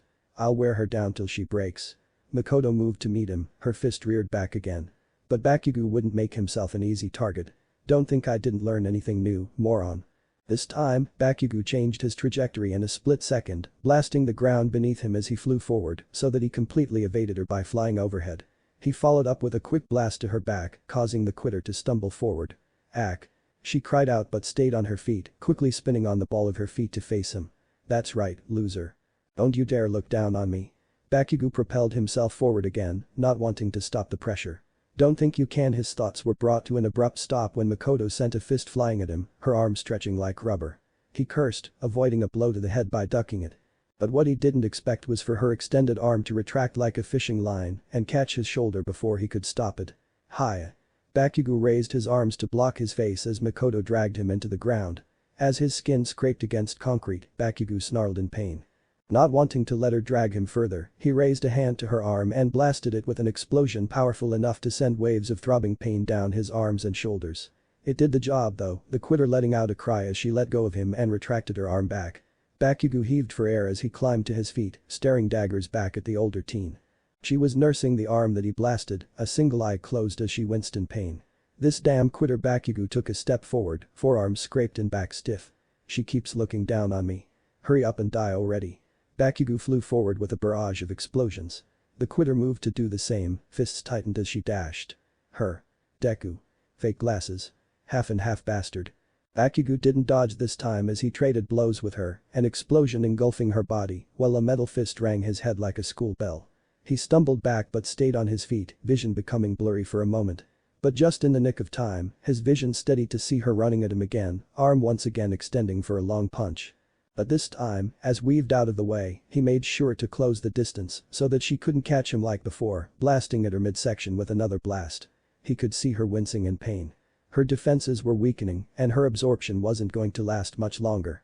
Bakugo grinned, turning to blast her with another, but he was met with a steel foot to the stomach, knocking the air out of him again as he was thrown several feet backward. He nearly fell to one knee, but urged his body to stay standing. "I'm not going down." Bakugo eyed her with disdain, the quitter brushing off her ribs as she stared him dead in the eyes. "I'll show her. Her and everyone else that I'm the best." Pathetic. Bakugo felt the hair on the back of his neck stand up. Just hearing that struck a chord, pulling him right out of his concentration. He spun around furiously, teeth bared. Who the hell said? The words died in his throat, his arms slowly falling at his sides. Standing there, right in front of him, was himself. But looking upon him now, Bakugo noticed that his eyes were brilliant gold and his expression was sullen. He hugged his arms like a weakling, hunched over in place. "What the hell?" Bakugo grit his teeth, looking around at Deku's friends. "Hey. Which one of you is pulling something? That's not us. But that's fake." Blondie's words trailed off. "That's your shadow." The cat finally answered, causing Bakugo to raise a brow. "That's your inner self." Bakugo quirked a brow, snapping his head back to his supposed other. Why did he look so weak? So pathetic. "Look at you. Trying to make yourself feel better after getting embarrassed time and time again." Golden eyes peered into his as it straightened up. "You think beating her will put you back on top? How desperate can you be?"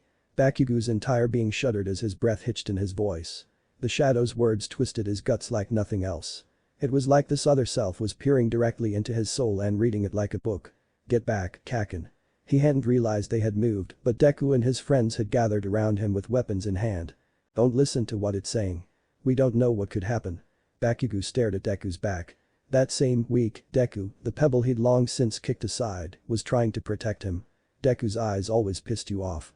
Hated his guts for believing what Makoto used to tell him even after she left. His shadow gave him an all too familiar snide grin. And now look. Here he is, still looking down on you, protecting you because you're too weak to protect yourself. Guess we know who the real loser is after all, huh? The shadow started to chuckle, only for it to slowly rose into booming laughter that echoed down the walls of the subway. "What the hell?" Bakugo's shoulders trembled. His vision blurred. A stupid voice that was and wasn't his was rattling something in his soul.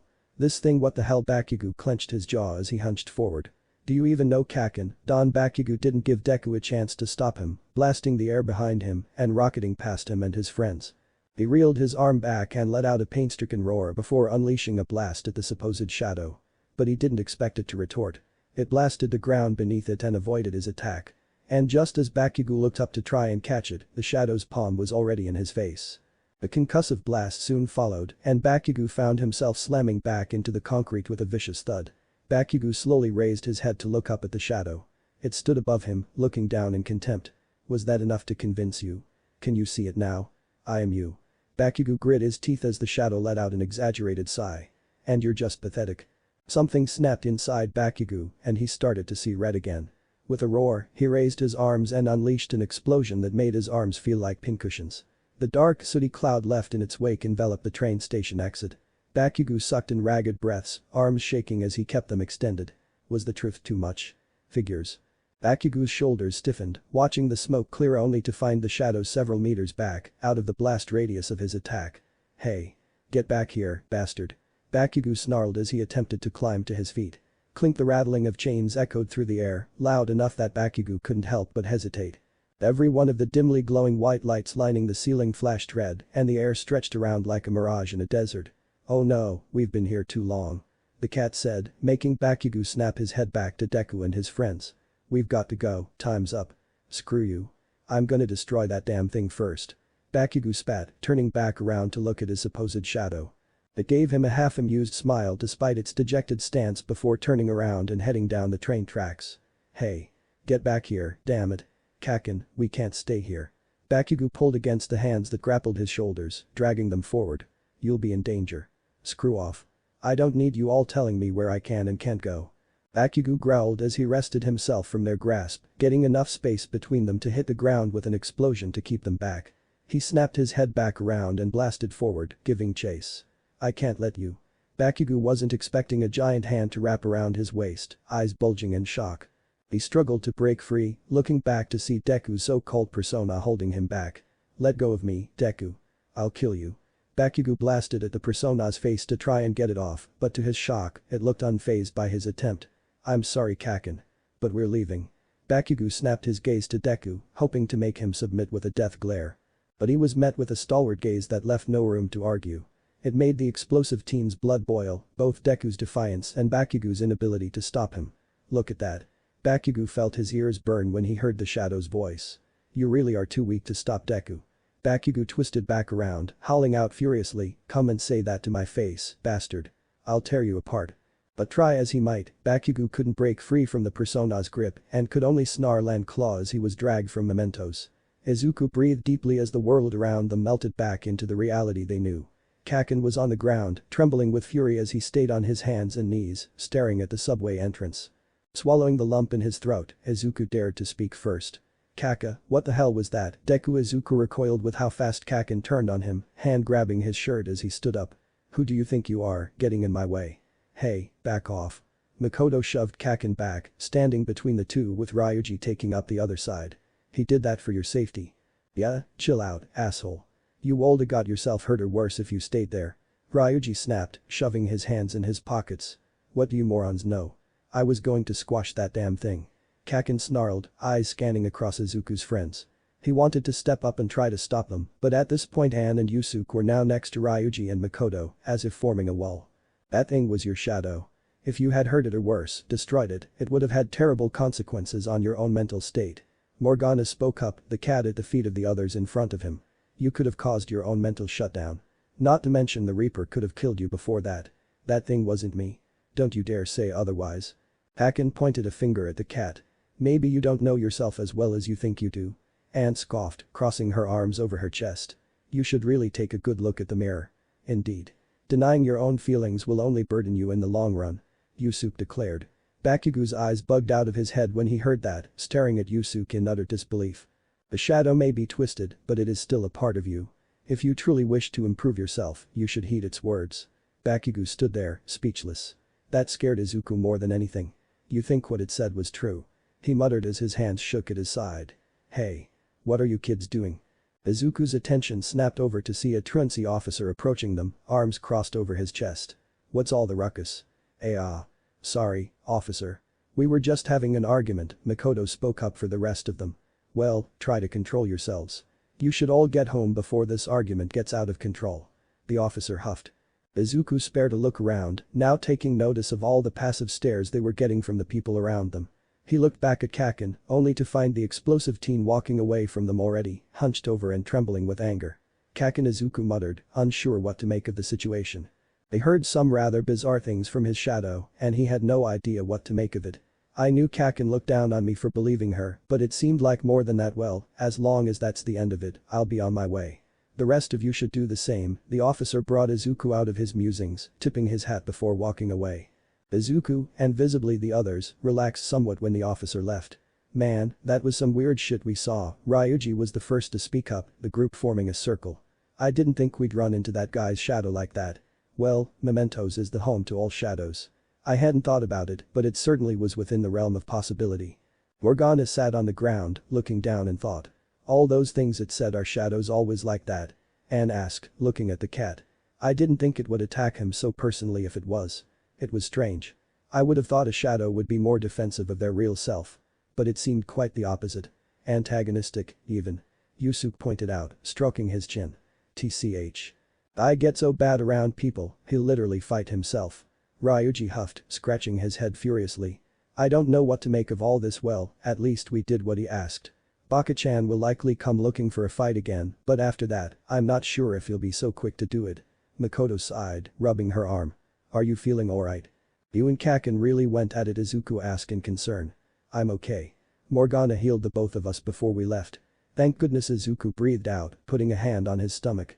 Still, I don't know how to feel about how this ended. He certainly had a few questions of his own left from Bakugo's shadow. But it was unlikely that they were going to get any answers. Looking up at the others, Izuku reminded himself of their original goal. Well, I think we won't have to worry about Kakin for a little, at least.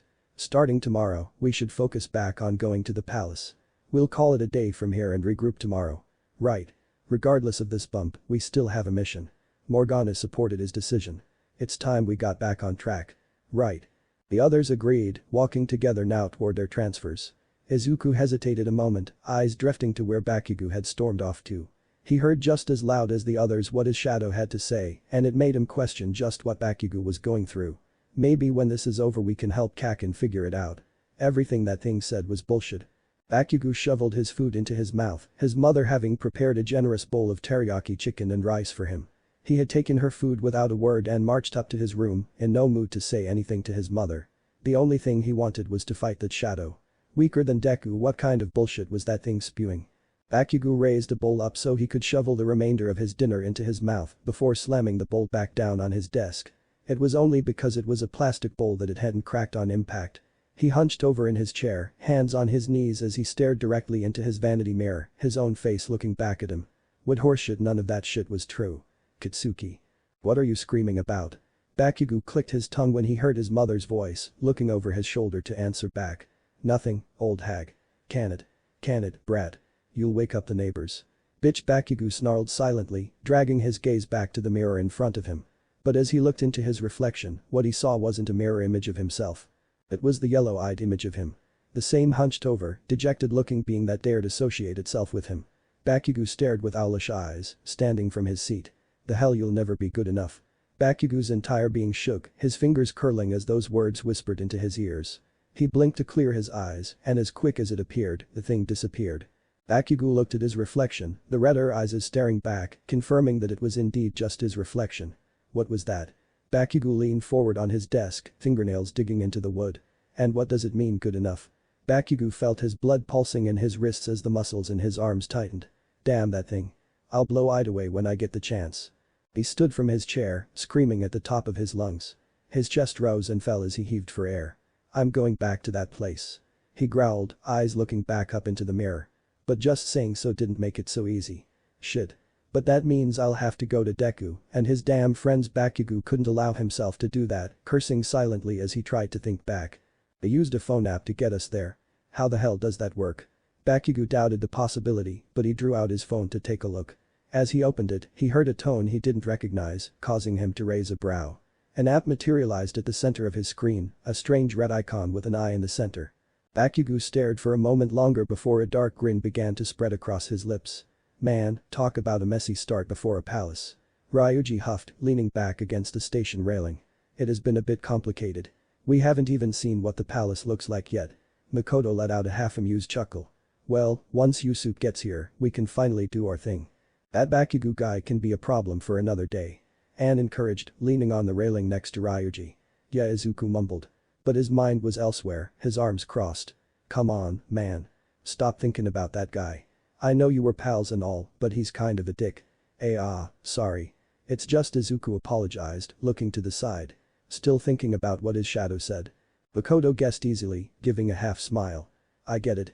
The relationship you guys had was complicated for sure, but there was a time when we were able to get along, more or less.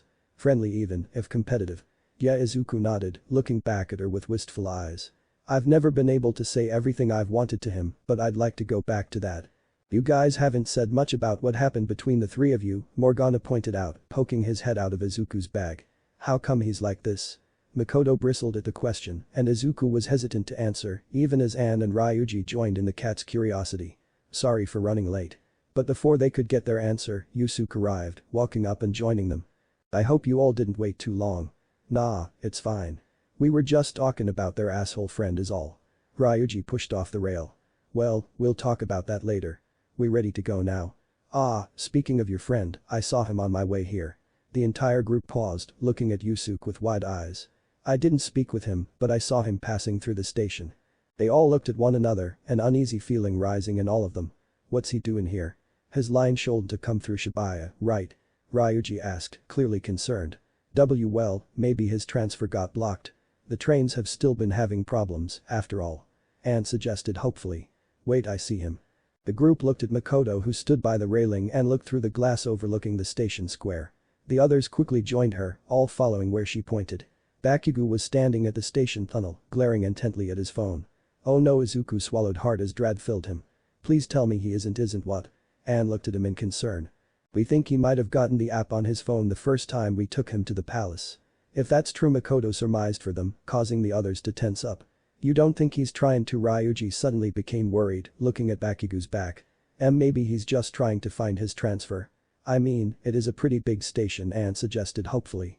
That was dashed away immediately when Bakugo's entire body faded out of existence. He's gone. Yusuke so eloquently put. That moron. What does he think he's doing? Morgana cursed in frustration. Before the others could say anything, Izuku was already beginning to sprint down the hallway. Damn it, Kaken. What are you thinking? Where is that damn thing? Die. Bakugo blew away another one of the shadows that formed in his path, gritting his teeth as he landed on his feet. These creatures seemed to only get stranger and stranger the more he encountered them. Bakugo had done his best to avoid the majority of them with his single target in mind, but some fights had come before he could stop them. What a pain in the ass. Bakugo huffed as he spared a look around, searching for his next path. He stood at a crossway with 3 different routes to take, each one making his search all the more aggravating. He drew out his phone to look at the map. It didn't give much indication as to where to go, or even an outline of the floor he was on. How the hell do Deku and his stupid friends even navigate this place? He snarled, stuffing his phone away. Before he could choose a path, he heard the towering steps of a shadow approaching from the left route, causing him to curse and finally choose. He went to the path just ahead of him, propelling himself forward again. I'll find that damn thing. I'm not leaving until I do. He could still hear it. The whispers from their exchange. The taunting look on its face. On his face as it spoke utter lies. I'll silence that thing for good. The thought of it alone made his head pound. He needed to find it already and put it out of its misery. Looking for me? Bakugo stopped mid-flight, shoes skidding across the ground as he snapped his head to the left. The shadow stood at the side by another pathway, watching him with that same disgustingly weak disposition that did nothing to match his image. Just seeing its pathetic form made his blood boil. That's right. Thanks for coming out so I can blow you away. Bakugo grinned ear to ear, fingers curling as explosions set off in his hands. You'll eat the shit you were spewing yesterday, bastard. Still don't buy that I'm you, huh? The shadow's low chuckle just served to further piss him off. Doesn't surprise me. Well, if you're that desperate, I guess you can try me. Come on. The shadow turned around, heading into the pathway it stood by. Hey. Get back here, bastard. Bakugo blasted himself forward, closing the distance between himself and the dark corridor. As he turned the corner, he could see the thing just ahead of him, cornered in a cut-off alley. He grinned. It was a dead end.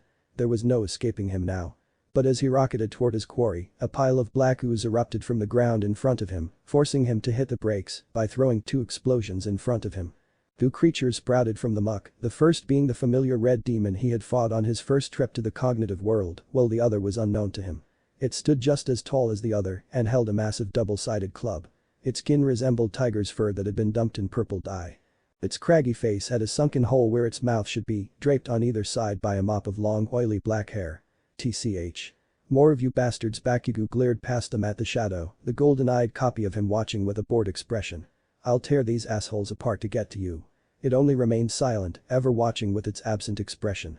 It just pissed Bakugo off more, causing him to spring into action. Die. He performed a double explosion to the faces of the demons in his way before quickly launching himself up to get over their heads. He knew that it wouldn't be the end of it and decided to target what weak spots he could find. These big bastards won't be able to touch me. The red shadow was the first to move, spinning like a wild dervish to catch him on its double-ended blade.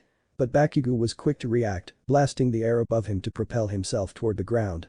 He took aim with his other hand directly at its knee, letting out a vicious explosion. These things were essentially false beings, so he saw no reason to hold back. The shadow groaned in pain, its leg giving out under it and falling to one knee. Bakugo wanted to follow up but kept the other large shadow in mind. It swung its club down to crush him underneath, but the hero intervening was already on the move. You assholes think you can touch me? Bakugo grinned from ear to ear, propelling himself toward the purple one this time. I'm gonna eat assholes like you for breakfast when I'm number one. He unleashed a concussive blast directly to its face. These things can take damage, alright. Gotta keep them off balance. Don't give them a second to heart to become number one when you're so weak. Bakugo's attention was swiftly taken away, eyes darting back to the thing with his face. Standing there, taunting him. He momentarily forgot the enemies in front of him and let out an aggravated snarl. I'll show you who's weak. Bakugo blasted away from the shadows and directly for the thing. He cocked an arm back, ready to blow it to Kingdom Come. All while it stared at him with that same blank expression. You keep looking at me with those damn eyes. Bakugo's hand sparked as they prepared to unleash a muscle-stinging explosion. I'm tired of them all looking at me like that. Moron.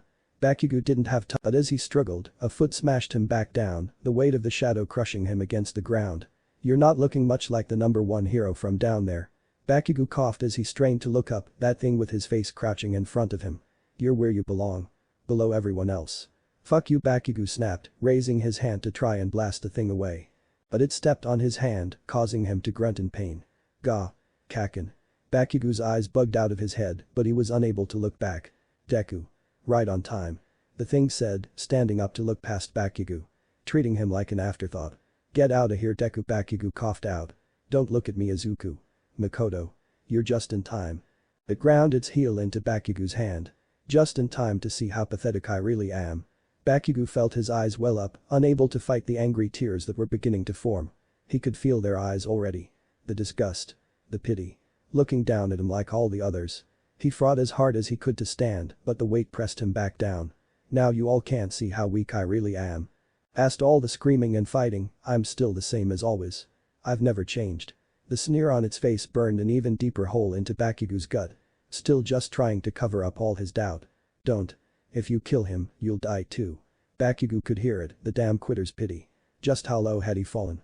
Better than living this pathetic existence, isn't it? The thing continued on, once again crouching in front of him. Bakugo felt the shadow pinning him begin to stir, the club it held inching toward his head. If you're Kakin's shadow, I know you don't believe that. What did Deku think he knew? This thing couldn't be him. Just get out of here, you damn nerd. Bakugo coughed as his lungs were being crushed from the weight on his back. He can't even accept your help when he obviously needs it. Isn't that stupid? It grabbed his hair, pulling his head up to force their eyes to meet. All that pride holding him up. Only for it to collapse under him. And now, here you are, eating the pavement. Bakugo clenched his jaw, smacking its hand away from his head. It was the only resistance he could muster up from where he lay. I'll rip you apart, damn it, let him go. Hurting your true self won't do anything. Damn it, quitter. I don't need your damn sympathy. Bakugo's hand balled into a fist as he grunted in pain. Listen to them beg for you. Because you won't even allow yourself to ask for help. It really is pitiful, the thing scoffed, once again pulling its attention back to Deku and the quitter. Since this is his last goodbye, why don't you two say some last words? Tell him how you really feel. Tell him why you always had your eyes on his back. We won't let you. Bakugo heard the sound of chains cracking, but the pressure on his back only intensified, forcing him to let out a scream of agony. You can't save him. Not this time. It said, golden eyes glaring past him. So just say it. Tell him the truth. Before he goes and dies already. Like hell I'll die. Like no matter how hard he struggled, he couldn't move. Couldn't get off an explosion that could mean anything. But he couldn't give up. He wouldn't. But doubt lingered in his mind. And as he struggled to even breathe, he finally thought, is this really it? Bakugo's diminishing hope came to a brief pause when he heard Deku's voice. I always followed you. Always chased after you because you're one of the most amazing people I've ever met." Bakugo's body stilled and his eyes widened like plates. Huh. We both admire All Might. We both looked up to him. But since I could only admire him from afar, I admired the person right in front of me. What is he saying? Bakugo severely struggled, but he forced himself to look back. Looking just past the shadow's leg, he could see Deku. The nerd stood there with his mask drawn off and his jaw clenched. And for the first time in a long time, he felt like he could understand what he was saying. "That nerd, he for everything I hated about you, I also saw all the amazing things you did that I never could." Deku continued, looking almost nostalgic. "Even now, I'm still jealous. So no matter much you tried to bully me and push me away, I always respected your drive to win. I hated you when we first met." Bakugo pulled his gaze away from Deku to the quitter, who stood next to him with a hand over her chest. "But as we fought, I understood what he saw in you. Why he looked up to you no matter how much you pushed him away." She pulled her own mask off, revealing the vulnerability in her expression. "But after I left, you had no one to compare yourself to. A friend to support you at your lowest. A rival to challenge you at your best. That's why I tried to get you both to become real friends. Because you'd only improve with the other around.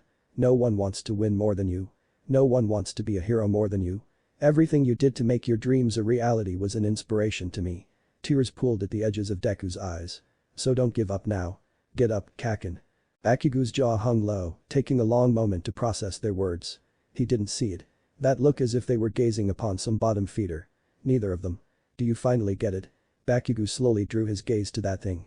His shadow. "They've never been looking down at you. You knew it too. But you pushed them away.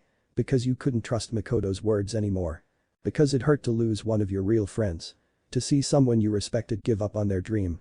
Bakugo's voice caught in his throat, mouth agape as his shadow looked more sympathetic, no longer mocking him. "So you jumped back on your high horse. Instead of confronting your pain and insecurities, you buried them beneath the pedestal you built for yourself. And because of that, you were never able to grow. To truly become strong. That pedestal has been kicked out from under you and you're sinking fast. But now you know the truth. Will you accept it?" The shadow offered its hand to him. Bakugo stared at it, his heart leaping in his throat. He wanted to bat it away. To tell it to screw off. But to do so would be to ignore what has been made clear. "Fine. I get it." Bakugo weakly raised his arm and clasped his hand with it. "I'm weak." Blue flame erupted around him and the two shadows were sent staggering back. The weight lifted off of Bakugo and he slowly stood from the ground, helped up by his shadow. "That's right. You're weak." The shadow gave a small smile. "So what are you going to do about it?" "If you're me, you know damn well what." Bakugo grinned ear to ear. "I'm gonna climb up and overcome that shit. I'm not gonna let it hold me back. I don't care what anyone has to say about it, either." "Good. But don't forget who you have to thank for that." Bakugo's grin fell as his shadow gave him a knowing smirk, his eyes drifting back. Deku and Makoto stood there, eyes wide in awe. Try not to shut them out again. You can still learn a thing or two from both of them. Bakugo's eyes trailed to the ground, his pride bubbling up again. But he pushed it back down. I'll see about that." "Heh. I know you will." And now that you've accepted that, the shadow slowly dissolved into motes of ethereal light that joined with its original self. "You'll finally be able to push forward." Pound, gah. Bakugo folded over, gripping his forehead as an intense migraine hit him. "It's about time, boy. Thought you'd never open your eyes." The voice Bakugo heard blasted his ears and echoed in his head as he slowly staggered back to look at the shadows. "But now you see it. Riding alone never got you anywhere. Let this gang of rebels back you up when you fall short." Bakugo suddenly felt something on his face take shape. A mask not unlike the one he wore as part of his costume. "Face your weakness. Trample it as you ride into the sunset." He could feel it. The urge to strip the mask from his face. His hands clutched the edges. It was glued to the skin.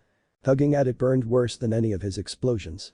He pulled and pulled, his skin gave way before the mask did. "Would I say we get this contract in writing? I am thou art I gra."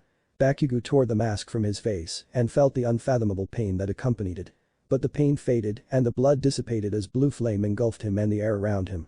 Your anger, your frustration, your indignation loaded all into the chamber and settled the score.